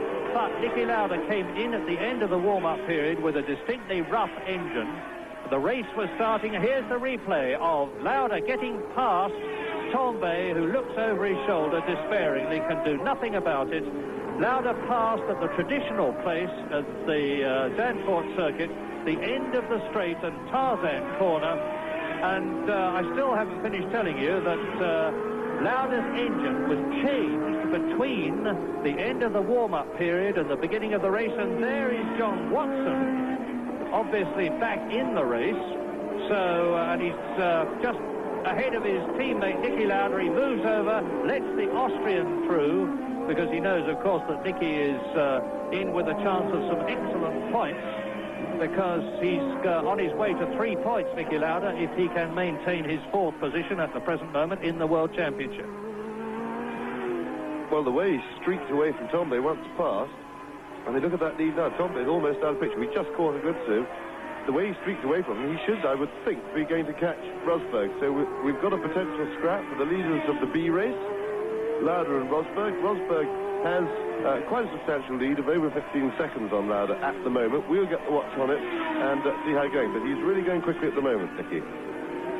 Lap 40 out of 72, Didier Pironi leads. Nelson Piquet 2nd, Rosberg 3rd, Lauda 4th, Tombe 5th, Derek Daly 6th and in the points. Then 7th, Giacomelli, 8th, Alboreto, 9th, Mauro Baldi, 10th, John Watson, who has slipped down, of course, now that he's been into the pits, 11th, Jochen Maas, and 12th, Eliseo Salazar. You hear James and I talk laughingly about the A and B races because it is clear that as the turbo cars, demonstrated by Renault, Ferrari, BMW, and increasingly now Toleman, are developed, they are so much faster than the normally aspirated 3-litre Ford V8 engine cars, which have ruled Grand Prix racing for so long, that, provided the turbos last, they in effect have a race amongst themselves. But they don't always last long enough. Pironi is in a turbo in the lead and looking good for another race win. Piquet is 2nd in a different make of turbo, the German BMW-powered Brabham, and looking good for 2nd place. Keke Rosberg leads the 3-litre race, as it were, in 3rd position, with Niki Lauda here in 4th place, some 15 seconds behind Rosberg, but we're going to put a watch on them and see what the gap is and see whether Lauda is gaining on the Finnish driver. Then 5th position, Patrick Tombe in his first race for Ferrari, a very, very good effort. 6th, Derek Daly, and those are the points positions at the moment. Lauda passes and laps Jan Lammers down into Tarzan, and we are now on lap 41 out of 72. There is certainly one of the greatest Grand Prix drivers of all time, Niki Lauda, who is in his 121st Grand Prix. And he's won 18 of them. He's finished 2nd 15 times. He's finished 3rd 7 times. There is Pironi. Well, Ferrari, very much a name to conjure with. One of the most exciting and emotional names in Grand Prix racing. And there is Pironi ahead of Riccardo Patrese. That's the blue and white car that we're looking at now. And Patrese is well down the running because he has been into the pits, and that's in the 2nd of the 2 Brabham BMWs. Yes, I'm sad to say it doesn't look as if we're going to get a battle in the B race, because although Niki Lauda is catching Keke Rosberg very, very slightly, it's only a matter of a 10th or 2 per lap, and he's going to run out of laps before he can crack that sort of a lead. So unless he can find, Niki can find a slightly higher gear, or Keke slows it down a bit, they're going to finish still apart on the road. While we watch the Scarlet Ferrari of race leader Didier Pironi on lap 42 out of 72, a few words about the World Championship. Come down to only 1 point.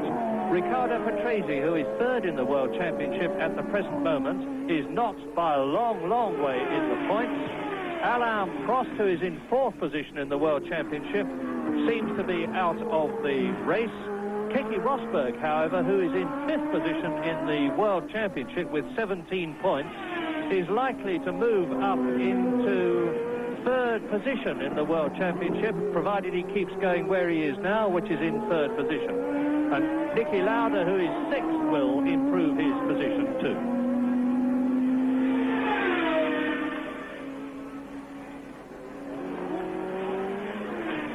So there is Nelson Piquet, lap 43, Second position behind Pironi. In third position is Keke Rosberg still. In fourth place is Niki Lauda. Then in fifth place now, we haven't seen it on the picture, but Derek Daly has moved ahead of Tombe, who goes down to sixth position, and into the pits comes Jan Lammers, who, as I said, was overjoyed to have qualified for his home Grand Prix.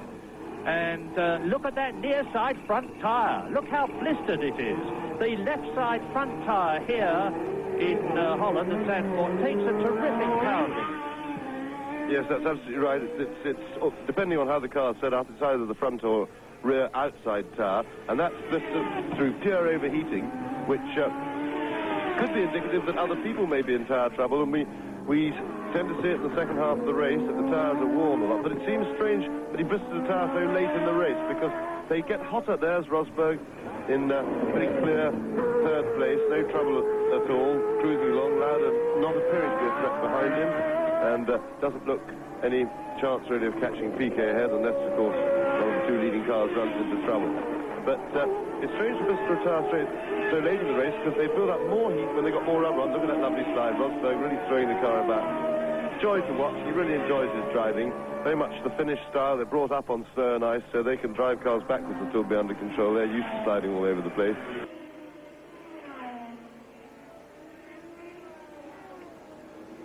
Diese Reifenfirma, die natürlich nicht nur den Wagen von Lambert, sondern auch einige Spitzenteams ausrüstet, in allererster Linie Williams oder Prêmio, hat übrigens 3 verschiedene Qualifikationsreifen. Der eine hält genau eine Runde, der andere hält 4 Runden und der andere hält sogar 10 Runden lang, ist natürlich entsprechend langsamer. Nur damit Sie wissen, wie also im Training oft die Karten gemischt werden, warum es Teams gibt, die immer wieder vorne auftauchen im Training und andere, die immer wieder überraschen und andere, die immer hinten bleiben. Und außerdem wird ja im Training unverändert gemogelt mit den Gewichten. Das ist Jean-Pierre Charrier mit dem... And now on lap 45, the positions remain Didier Pironi, who has led right from the early stages of this race. Indeed, he took the lead on lap 5, and he now holds it on lap 45 from Nelson Piquet, who has, I think, little chance of catching the Frenchman in the Italian Ferrari who leads. In third position, Keke Rosberg, and I don't think he's got any chance of catching Piquet. In fourth position, no change there, Niki Lauda, who has displaced, of course, Tombe, who is now down to sixth position with Daly in fifth place. And in seventh position is Bruno Giacomelli, eighth is Michele Alboreto, and we see now the ninth man, Baldi. And Alboreto has just slipped past Giacomelli going to the hairpin. There's still that little gaggle of cars, and meanwhile Pironi has caught them up, is trying to lap them, but they're so busy fighting each other, understandably. Tombe has got out of the way. Now, most extraordinary manoeuvres going on. Tombe, I think, saw what was happening behind and went to start letting people through, but Alboreto was the only person who was interested in getting past to that stage. Giacomelli, I think, has let the Ferrari through, dropped back a bit as a result. So we'll see what happens, because this is a chance for Alboreto, driving yet again a very good race indeed. He's really come on extremely well this year, driven very steadily and very quickly at times when his car has been up to it, and he's certainly putting on a good show here, and it'll be interesting to see if he can fight his way past Tombe. Yes, Michele Alboreto, who many people thought might be offered a place in the Ferrari team after Gilles Villeneuve's tragic death. But Enzo Ferrari himself is very, very cautious about appointing. There goes, I was going to say there goes Pironi past Alboreto, but he doesn't. But now Alboreto is ahead of Tombe, and so has Pironi lapped his teammates. So it is now on lap 47, Pironi leading, Piquet second, Rosberg third, Lauda fourth, Daly fifth, and up into sixth position has gone Alboreto. Most extraordinary. Alboreto's Tourer went down the straight like a turbocharged car. He appeared to pull away from Tombe, so one has a suspicion that the Ferraris may be losing a bit of power. Pironi's got a big enough lead, I think, for that not to be a problem for him. But you see, look at that Tourer just streaking away, and Tombe is definitely falling back. So it may be they're getting an overheating problem or something, but they both seem to be struggling against the Tourer. And Alboreto is going at a huge speed there. Well, now, let us watch this very carefully, because the gap between Didier Pironi, who is leading and that we're looking at now, on lap 47, and Nelson Piquet has come down to 26 seconds, and it was over 30 seconds. James has suggested that the Ferraris may be losing power. You can see that Pironi either can't or doesn't want to get ahead of Alboreto. I can't believe it's the latter. Alboreto is in the Ford V8 powered car. Now Pironi is, I think, going to surge past him on the straight. Yes, he seems to go past him fairly comfortably then, but didn't really gobble him up. It's hard to say, but if they have both lost power together, the Ferraris, it says, in a way, good things for the standard of their engineering, because if you can get the same failure at the same length of life for a car, it means you've at least put everything together exactly right and beautifully matched, although you've probably got your design wrong. But Alboreto still holding on to Pironi very well indeed. So Pironi is definitely not going as quickly, and of course he'll be in a big hurry now because he'll be aware that his lead is being eked away by Piquet. He still looks in excellent health. Yes, and Pironi, of course, has now lapped everybody up to 5th place, now that he has got past Alboreto, who is in 6th position. And on lap 48 out of 72, this man, number 22, Didier Pironi, the Frenchman in the Ferrari, leads the Dutch Grand Prix by 26 seconds from Nelson Piquet second. Keke Rosberg 13 seconds behind Piquet in 3rd position. Niki Lauda 4th, Derek Daly in 5th position, and Alboreto in 6th place. Now we're looking at the exit from Bosquet, the 145-mile-an-hour right-hander, watching Didier Pironi go through to complete his 48th lap into the right-hander at Tarzan, which is where the unfortunate Renault Arnoux went off. And I say again, we had the news from the Renault pit, but notwithstanding the fact that Renault Arnoux had gone off at about 190 miles an hour, slammed straight into the tyre barrier behind which was the solid metal Armco. There is Piquet in 2nd position. Arnoux appears to be perfectly all right. Both the Turbo Ferrari and the Turbo Brabham flash of flame as Piquet goes from Tarzan into Gerlach, 2nd gear. Now round Hugenholtz, the 2nd gear left-hander, accelerates away, 3rd gear, up into 4th for the Rob Slaughtermacher Benz, 150 miles an hour, now up the hill into Sky Black, down towards the top straight, such as it is, and the Marlborough Bocht, the new chicane, built in 1980 to replace the one which Jody Scheckter was to some extent responsible for, and which was not at all liked by the drivers. And Nelson Piquet in 2nd position then.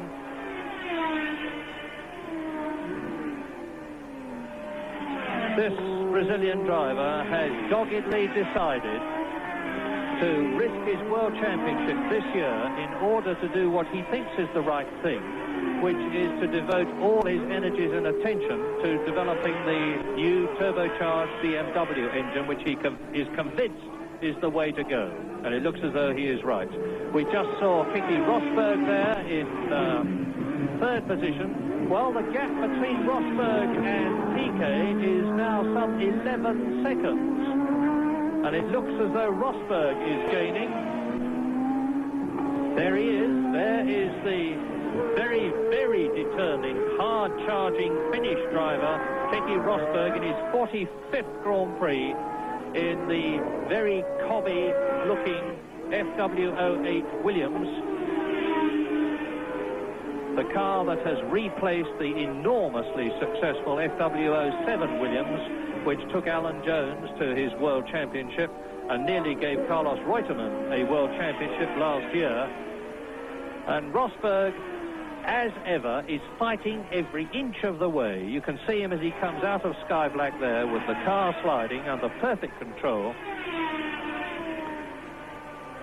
challenging or trying to challenge Nelson Piquet for 2nd position. And we're now on lap 51 in this 72 lap, 190.2 mile race. Keke Rosberg. This is the panorama bench. Fourth gear here into Boswheat, 145 miles an hour. He goes round this right-hander, believe it or not, into the long straight at Hootsup.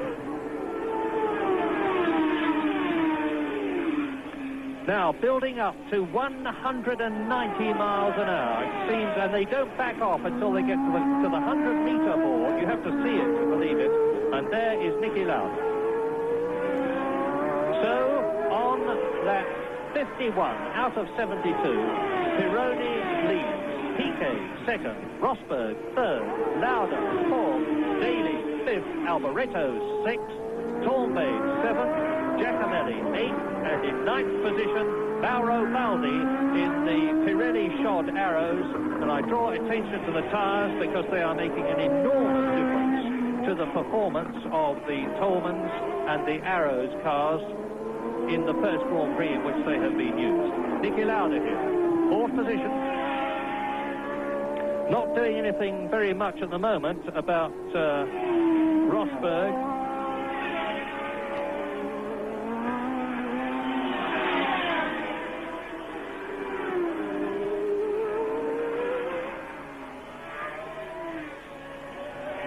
John Watson, of course, very well down the field. He's been into the pits. He's a long way off World Championship points. And although he will go to the next Grand Prix, the British Grand Prix of Brands Hatch in the lead, if Didier Pironi finishes where he is now, as we look at Jean-Pierre Jarier and Niki Lauda, who is about to lap the Frenchman, although Watson will go into the British Grand Prix in the lead, it will be by a much reduced margin in comparison with what it is now. 10 points, and there's Daly. Derek Daly, number 5, the Irishman from Dublin, in the second of the two Williams cars, both of which, of course, are in the top World Championship scoring points 6 positions on lap 52, and Derek Daly is in 5th position. Daly, now a very, very experienced Grand Prix racing driver, hasn't had the best of luck since he joined the Williams team. He's only 16th equal in the World Championship with 3 points. And he's been challenged very hard indeed by Mauro Baldi, who is in his third season of Grand Prix racing. But Baldi is actually well down on the course because he's, I think, a lap adrift in comparison with... No, I make a mistake and I apologise for it. It is Mark Sura who is behind Derek Daly there. There's the Irishman. Behind him is the Swiss, Mark Sura. So now, lap 52. Pironi leads, Piquet second. Third is still Keke Rosberg. We got a little bit excited about 7 or 8 laps ago when the Ferrari of Pironi seemed to be slowing down, and the gap closed up quite a bit by about 5 seconds with Piquet, but in fact that I think must have been due to the traffic. Pironi, if you remember, was stuck in traffic at the time, and he's now re-established his gap at just over 30 seconds, so he's going pretty comfortably along the lead, and obviously at the moment healthy and capable of handling any situation. Yes, and just to establish the situation here between these two, Derek Daly, who is in 5th position, is a car's length ahead of Mark Sura, who tries to take it, but Sura is in 10th position and at least a lap adrift because he's been into the pits. I suspect to take on new tyres, in which case he will be driving on fresh rubber, and that'll give him a considerable advantage over Derek Daly, whose tyres will be pretty worn at this stage of the race, because in lap 54 in a 72-lap race, we're well into it. So, on lap 54, it's still Ferrari, driven by Pironi, the V6 turbocharged, seemingly now very reliable Ferrari of Didier Pironi, and he is well ahead of Nelson Piquet. Sura challenging. I remind you that Sura is in 10th position, Daly is in 5th. Sura is trying to unlap himself. There is the race leader. He is on lap 54. There is Riccardo Patrese, and there is Winkelhock, chased by teammate Salazar, chased by Patrick Tombe, who's trying to lap the Chilean Salazar, and there was Baldi. Well, I'm afraid, sadly, the race has developed into a very spread-out procession up front. We've got no real races going on through the field. So just a little word, some of you viewers might be interested to know just how hard it is to drive these cars. And I think the first preconception that must be removed is that they bear no relation whatsoever to driving a car on the road, because you're subjected to huge G-forces, the sort of G-forces that a lot of people have never experienced in any form of transport or situation in their lives. They pull about 3G in the corners and even more under braking. The braking is probably the most staggering feature, and of course they accelerate in a pretty lively fashion as well. But the G-forces cause great exhaustion with the drivers, because whilst you're subjected to 3G, although you're held with a lot of your body in the seat, your arms and legs still have to operate the controls. So if you imagine sitting for two hours with your arms straight out in front of you, and then multiply that pain by 3, or at times by that, then that's what your arms are having to fight. You use a lot of muscle just simply to operate the parts of your body that need to operate the car. So there's a great deal of physical effort required. The steering is very heavy anyway in these cars. The more grip they have, the heavier the steering gets. Hands get blistered through 3 layers of gloves. And of course the heat in the cockpit is quite staggering. You get a lot of heat there, and of course the drivers are wearing fireproof clothing and material which is several layers thick, and it's thermal stuff, so it's like wearing something that's warmer than you'd need to be skiing in midwinter on a particularly cold area. You'd be quite warm enough in your driving suit for that. And of course they're operating mostly in summer conditions where things are very hot. Cockpit temperatures of 150 degrees Fahrenheit are not uncommon, the result of which drivers lose the combination of physical effort and the heat, lose a great deal of weight during the race, and a lot of them come close to or even get into dehydration areas where their head starts to swim a little bit.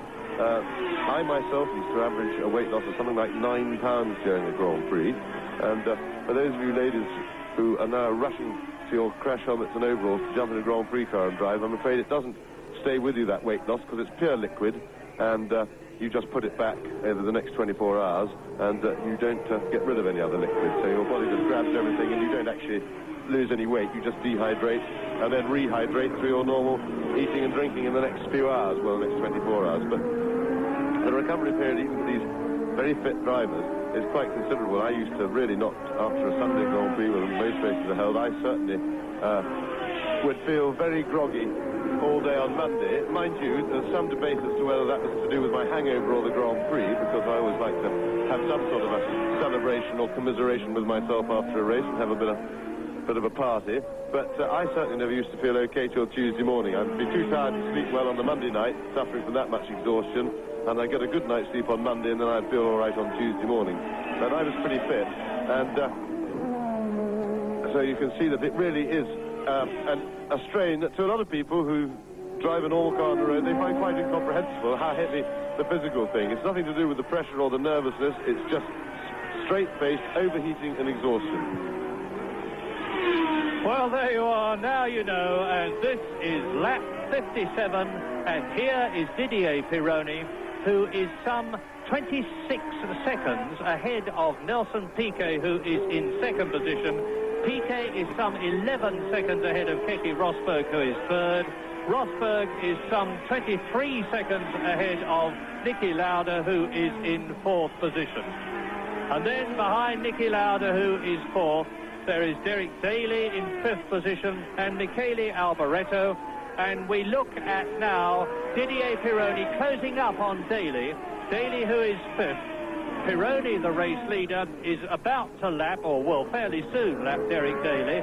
And then we'll have lapped everybody except Niki Lauda and Keke Rosberg. A pretty devastating demonstration of Ferrari and Pironi combined superiority.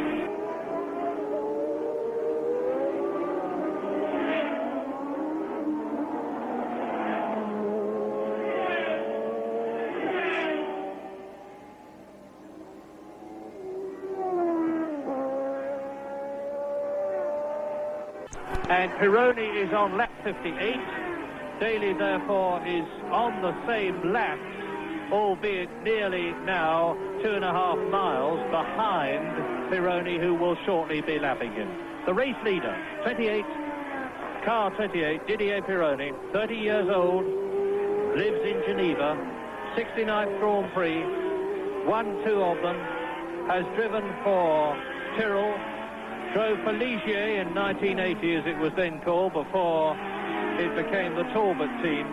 He won the Belgian Grand Prix, he led at Monaco in Spain, he joined Ferrari in very controversial circumstances last year, having kept it secret to himself.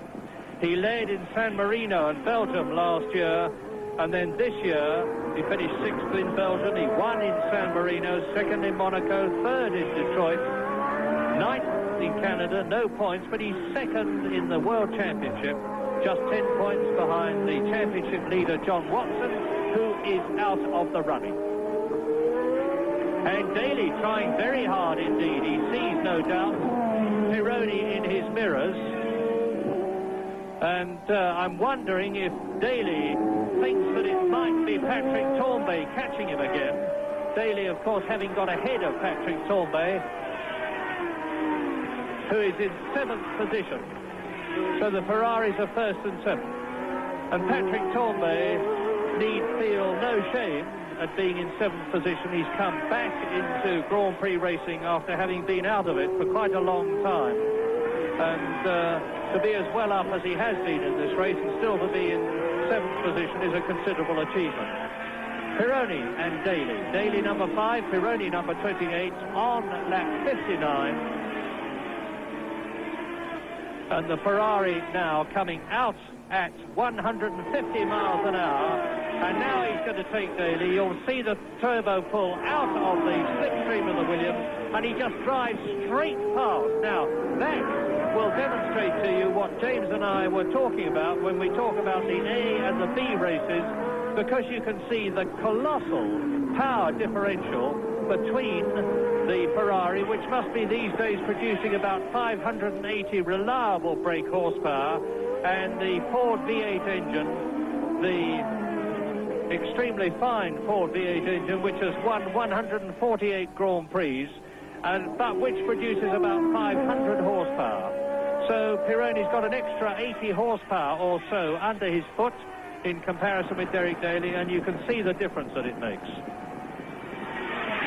Lap 60 now. Pironi leads, number 28. 2nd, Piquet. 3rd, Rosberg. In 4th position behind Keke Rosberg, Niki Lauda. Then 5th, Derek Daly, who has been lapped. And I think I overlooked Lauda when I was talking earlier on about where Pironi had lapped up to. He has lapped up to Niki Lauda, of course, who is 4th, and has lapped Derek Daly, who is 5th. Another lap completed, down into the long, long straight. Over the wet tunnel again goes the Ferrari. And Didier Pironi, the very chubby Frenchman, who, harking back to what James was saying, loses an enormous amount of weight every time he gets in the car. When Pironi gets out of the car, he really does look as though he's been in a sauna inside his overalls. Sweat is pouring out of him, and now he's closing up on Niki Lauda. But we look at Riccardo Patrese, we look at Patrick Tambay there, and there is Nelson Piquet. The last of these cars that we're looking at is Nelson Piquet, who is in 2nd place, coming up the lap Patrick Tambay, who has been passed by Mark Sura. So Sura in the Baldi, I'm sorry, there, number 30 is Mauro Baldi.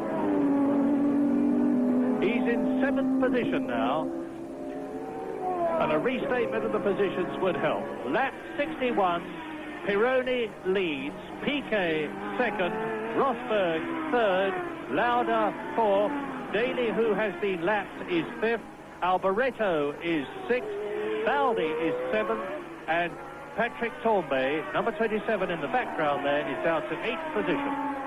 And he has been lapped, of course, by Nelson Piquet, which is in the 3rd of these 4 cars that we're looking at the moment.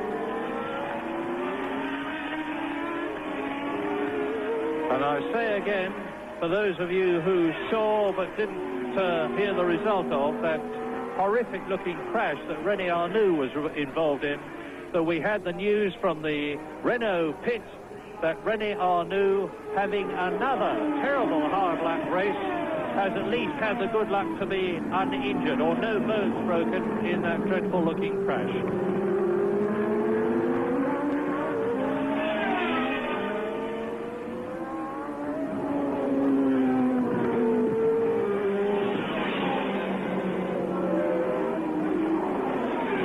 You can see now that Riccardo Patrese, having been passed by Piquet, must be having some kind of trouble. He's about to be passed too by Patrick Tambay, who is in 8th position. Here's the second place man, Piquet.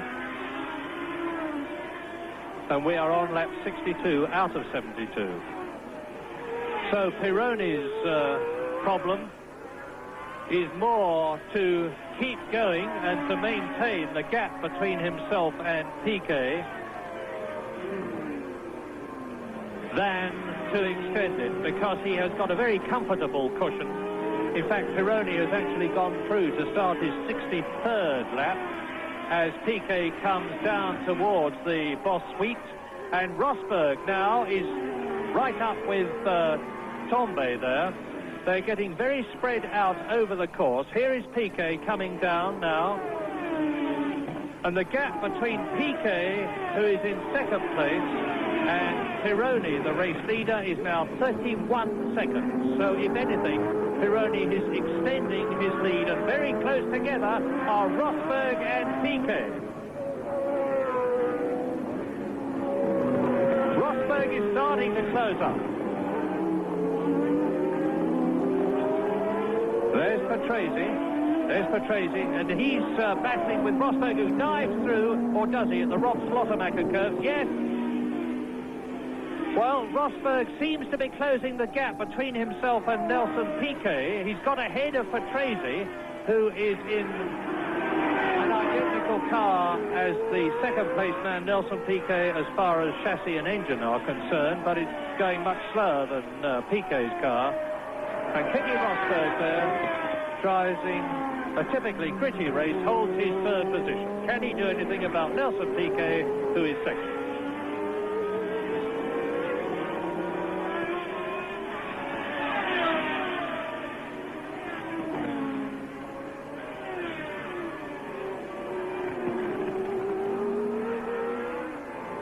And there in the March car is the German driver Jochen Maas, who's got one Grand Prix victory behind him, the Spanish Grand Prix in 1975. And Patrick Tambay now is setting about Riccardo Patrese. Tambay is in 8th position, and Riccardo Patrese, of course, well behind him, having been into the pits, well behind him as far as race distance is concerned, albeit in front of him on the course. And on lap 64 out of 72 then, it is Tambay's teammates Pironi leading in the Ferrari. From Piquet second, Rosberg third, Niki Lauda fourth. There's been no change there for a long, long time. And Derek Daly is still in 5th position ahead of Alboreto, who is 6th. Mark Schurer, who is 7th. Down to 8th place has gone Tambay. 9th is Giacomelli. Naja, die Verletzbarkeit der Turbos ist ja noch nicht ganz ausgemerzt. Die Turboautos sind schwerer, brauchen dementsprechend mehr Reifengummi oder sie verwenden überhaupt härtere Reifen. Sie brauchen mehr Benzin. Dadurch erhöht sich das Wagengewicht notgedrungen noch etwas.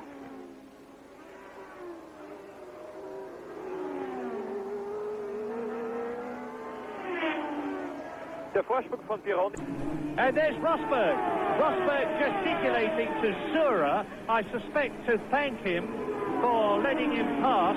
And Tambay now is going to take the opportunity to get past Riccardo Patrese on braking at Tarzan and pulls away, having completed 64 laps in comparison with the race leaders. 63 laps in comparison with the race leaders, 64. The race leader being his teammate Didier Pironi. And Pironi now is 34 seconds ahead of Piquet, who is only 4 seconds ahead of Rosberg. So Keke Rosberg is really charging. There's Tombe, who is 8th.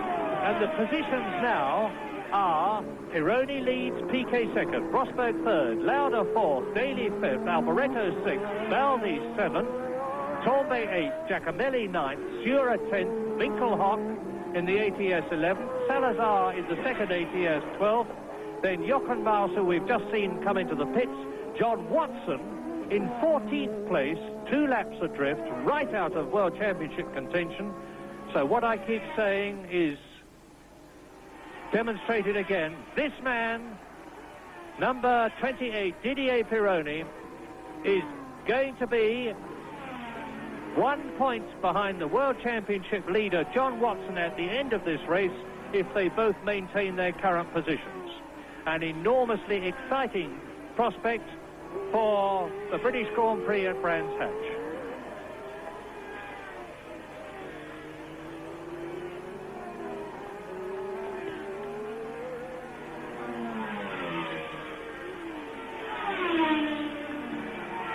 We will be moving from a picture point of view soon, I hope, from Didier Pironi to the tremendously exciting battle which is developing between Nelson Piquet and the third position man, Keke Rosberg, who is now only 3.5 seconds behind Piquet. Yes, late charge by Rosberg. Piquet is quite likely to have more worn tyres than Rosberg. These turbocharged cars have to carry more fuel, they're heavier, they've got more power, so they put quite a lot more load through the tyres than the lighter, nimbler, 3-litre normally aspirated engine cars. And Rosberg is catching quite fast. He's going to come right up to... He's got a real battle on his hands. In the closing stages of the Dutch Grand Prix, lap 67, Didier Pironi has a seemingly commanding lead of 34 seconds over this man, number 1, Nelson Piquet, the world champion, who is second in his Brabham BMW. But in the background, Keke Rosberg is gaining on the sliding Brabham of Nelson Piquet. The gap is now down to 3 seconds between number 1, Nelson Piquet, and number 6, Keke Rosberg. Battling for second and third places. There is Rosberg. It looks less than 3 seconds to me now. They will soon be going through to complete their 68th lap in this 72-lap race. And Keke Rosberg looks as though he could take second place. Well, despite the exhaustion, the sight of Piquet's car getting bigger and bigger ahead of him as he gets closer will have given Rosberg that little adrenaline charge to really lift himself up, and he's back charging again. I must say Rosberg has really found his niche in the Williams team now that he's finally got a good car to use his talents on, which were never in question. He's showing great determination. He's a real fighter. He's a very tough sort of guy, stockily built, and looks pretty tough physically, very much in the Alan Jones mold. Not quite as big a chap as Alan Jones, but and showing all that grit and determination on the track and the willingness to throw the car around. So he's chasing, and if anybody in the field in a normally aspirated car can find a way around Piquet, Rosberg is the man. Well, we've talked a lot about the turbo 1.5-litre cars and the mainly Ford 3-litre engine cars in this race, but the fact is that on lap 68 there are only 2 turbos left in the top 6, which are the World Championship scoring positions, and they are the first and second cars, the Ferrari of Pironi and the Brabham BMW of Piquet. And there is Keke Rosberg in third position, and I'll be able to give you the gap this time as they come out of the corner which leads into the long straight. And Nelson Piquet goes past me now, and Rosberg goes past me now, and the gap is 3.42 seconds. So Piquet has actually slightly extended his lead. Yes, Piquet has responded. There they both are. You just got a glimpse of Rosberg in the background, but it appears that Piquet has been pacing himself towards the finish because he seemed able to respond to to Rosberg's charge and hold the gap. And of course, he still has that huge power advantage should Rosberg get up behind him. So at the moment, it looks like Piquet playing cat and mouse a little bit and fairly secure in second place. But thank goodness we've been given something to cheer about at the end of this race, because really the second half has been quite abysmally processional, which is a great shame, but it happens from time to time. We've had some pretty good racing, and we had a very, very good opening few laps in this race with lots of excitement. Lap 69, 3 laps to go at the end of this one. Pironi is out on his own, and there he is going into Tarzan, having completed his 69th lap. But what a battle going on behind him with just 3 laps to go between Piquet and Rosberg. With Rosberg now 3 seconds behind Piquet. Piquet has completed his 69th lap. Rosberg goes past me now. The gap is now 3.9 seconds. So Piquet, as James said, has got the message from his pit signals, is responding to them, is extending the lead that he has in second place over third place man Keke Rosberg. There is the race leader on his 70th out of 72 laps. In fourth position it is Niki Lauda, who is now some 45 seconds in fourth place behind Rosberg. In fifth position it is Derek Daly, who is a lap adrift behind Pironi. Sixth is Alboreto, seventh is Baldi, eighth is Tombe, ninth is Sura, 10th is Giacomelli, 11th is Winkelhock, 12th is Salazar, 13th the World Championship leader John Watson, well out of the points, 14th Jarier, and 15th Riccardo Patrese, the teammate of Nelson Piquet here. Well, it's not a question of who's going to win, provided Pironi keeps going. It is rather a question of who is going to be second. And here comes Piquet. There's Rosberg in the background. I don't see how Rosberg can possibly catch the Brazilian. And there is Alboreto off, and the gap is now 4.2 seconds as Piquet comes up to Alboreto now. Is Alboreto going to balk him and give Rosberg a chance? No. Yes, he's still not got past. And see how his right rear tyre is smoking. Yes, Alboreto's got a puncture or something on that tyre. He spun. He was trying to make an overtaking manoeuvre at the end of the straight. He spun a bit, but Piquet has managed to get through. Very frustrating for him. And I would think Alboreto, if he knows there's something wrong, will be well advised to stop, because it looks as if that tyre might be ready to fall apart in a minute or something. And so Alboreto, well, it could be, or could it be oil leaking under the car onto the exhaust and then possibly onto the tyre? And you can see that Rosberg has really grasped his opportunity there. This is lap 71 out of 72. Here is the race leader, Didier Pironi, going through to start his last lap. He is on his last lap. Now, what about Piquet in second place and Rosberg? The fact that Rosberg got past Alboreto and that Alboreto held Piquet up for so long has enabled the Finnish driver in the Williams, Keke Rosberg, to close right up on the second place man, Nelson Piquet, and the gap now is 1.2 seconds. It is on the last lap. We are concentrating from a picture point of view on Didier Pironi, and it looks as though it is going to be the worst possible result from the point of view of the World Championship leader, John Watson, who is in 12th place, right out of the World Championship points position. He was 10 points ahead of this man, number 28, who is on his way to win the Dutch Grand Prix, Didier Pironi. Pironi will get 9 points for his victory, and that means to say that he will be just 1 point behind the World Championship leader, John Watson, who will still be in that position for the next Grand Prix, the British Grand Prix of Brands Hatch. And what a wonderful prospect that is. Didier Pironi then, almost home. He's got to win now. He could kick out the clutch and coast home to victory. There are the Ferrari mechanics. Didier Pironi has won his second Grand Prix of 1982, having won at San Marino, and he's now into second place in the World Championship, 1 point behind John Watson. But what about second place? Are we going to see the battle between Nelson Piquet? Yes, there it is. You can see Nelson Piquet. He finishes in second place, and he finishes, according to my stopwatch, 7/10 of a second ahead of a brilliantly hard-charging Keke Rosberg, who is therefore in third position. So, the Dutch Grand Prix ends with the second win for Didier Pironi this year, with Nelson Piquet in second place, Keke Rosberg third, Niki Lauda fourth, Derek Daly fifth and lapped, and Mauro Baldi on the last lap took sixth position away from Michele Alboreto.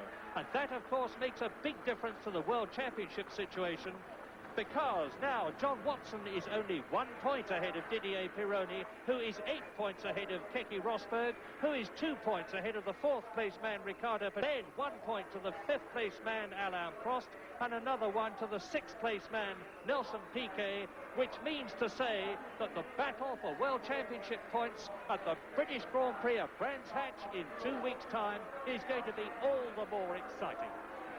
Oder durchs Ziel gekommen, Lauda damit Vierter geworden, 3 Punkte für den Österreicher im heutigen Grand Prix von Holland, und das ist die Auslaufrunde des Siegers von heute, Didier Pironi. Der dritte Grand Prix-Sieg in der Karriere des Franzosen, dessen Großvater ja aus Italien stammt, daher auch dieser italienisch klingende Name. Derek Daly ist mit einer Runde Rückstand Fünfter geworden. Mauro Baldi Sechster, ist damit der 23. Fahrer, der in der Weltmeisterschaft 1982 Punkte für die Weltmeisterschaft gewonnen hat, hat vom Dreher Michele Alboreto aus 2 Runden Verschluss also doch noch profitiert. Baldi Sechster, Alboreto Siebenter, Tampé Achter, Zura 9. Damit ist Zura der einzige Fahrer, der die letzten 5 Grand Prix-Rennen ausnahmslos beendet hat. Die letzten 5 deshalb, weil Zura ja erst vor 5 Rennen ein Comeback wieder gefeiert hat, und zwar nach seinem schweren Testunfall in Kyalami. Zura 9. mit einer Runde Rückstand, dann haben wir mit 2 Runden Rückstand 10. Giacomelli, 11. Winkelhock, 12. Watson, 13. Salazar und mit 3 Runden Rückstand 14. Charrier und 15. Patrese. John Watson kommt als Weltmeisterschaftsführender zum großen Preis von England nach Brands Hatch. Niki Lauda ist auf den 7. Platz zurückgefallen, wurde heute von Nelson Piquet also überholt. Watson, Pironi, Rosberg, Patrese, Prost, Piquet und Lauda. 15 Punkte trennen die ersten 7.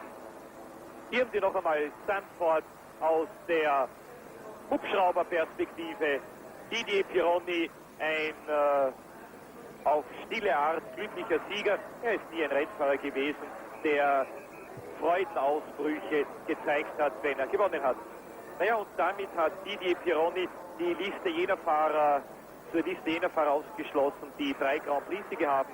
Die Engländer Mike Hawthorne und Peter Collins, der Amerikaner Phil Hill, interessanterweise ausnahmslos Ferrari-Fahrer. Und hier haben Sie noch einmal den Sieger von heute, den 30-jährigen Franzosen Didier Pironi auf Ferrari.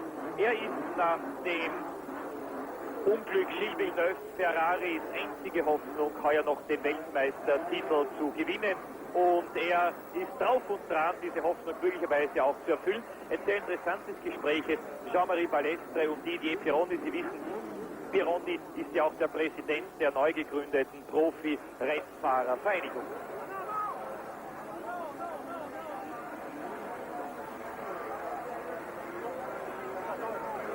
Balestre ist kürzlich von der ersten seiner vielen Funktionen innerhalb des Automobilsport-Weltverbandes zurückgetreten. Kurze Diskussion zwischen Pironi und Piquet. Oben warten wir noch auf den dritten, auf Keke Rosberg.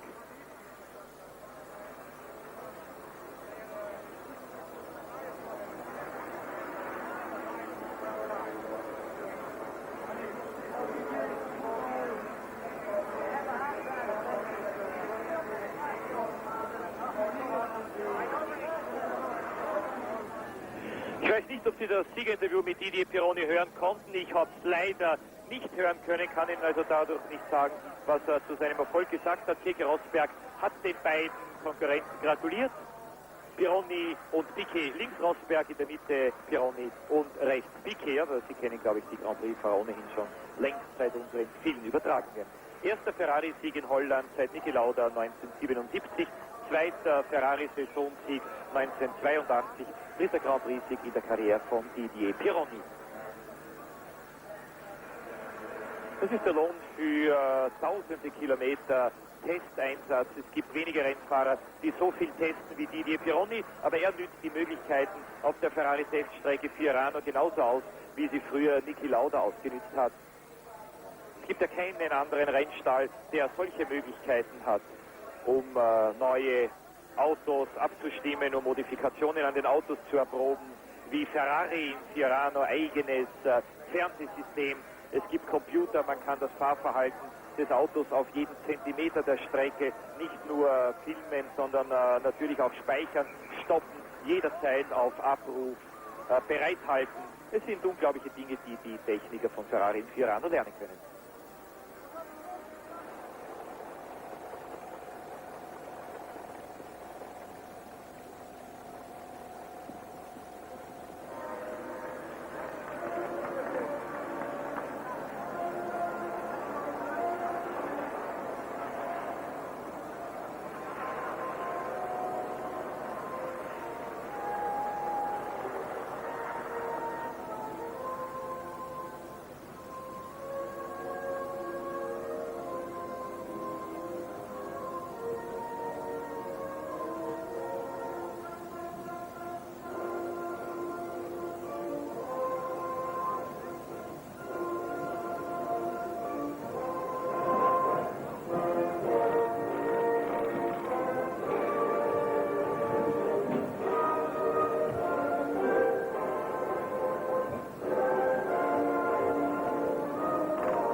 Das war die Siegerehrung im Grand Prix von Holland. Noch einmal erster Didier Pironi, Frankreich auf Ferrari. Zweiter Nelson Piquet, Brasilien auf Prêmio BMW Turbo. Ein Doppelsieg also der Turbofahrzeuge. Dritter Keke Rosberg, Finnland auf Williams. Und an der vierten Stelle zum ersten Mal also seit Zolder wieder in den Weltmeisterschaftspunkterängen. Aber diese 3 Punkte kann ihm heute keiner wegnehmen. Niki Lauda mit dem McLaren. Hier wird der verunglückte Renault Turbo von René Arnoux weggebracht. Nächster Grand Prix für Sie, meine Damen und Herren.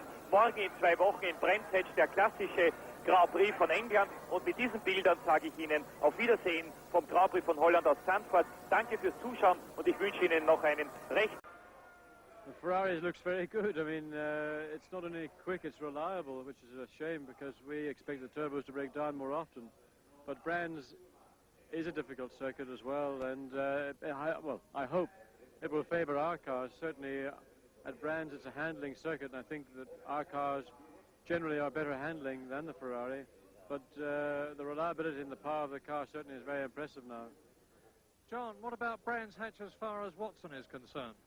Well, I like the circuit very much. I've always enjoyed racing on it. And it is my home Grand Prix, and if I can get the support from the public like I had last year at Silverstone, when they helped me win, I believe, then maybe I can have another victory in the British Grand Prix.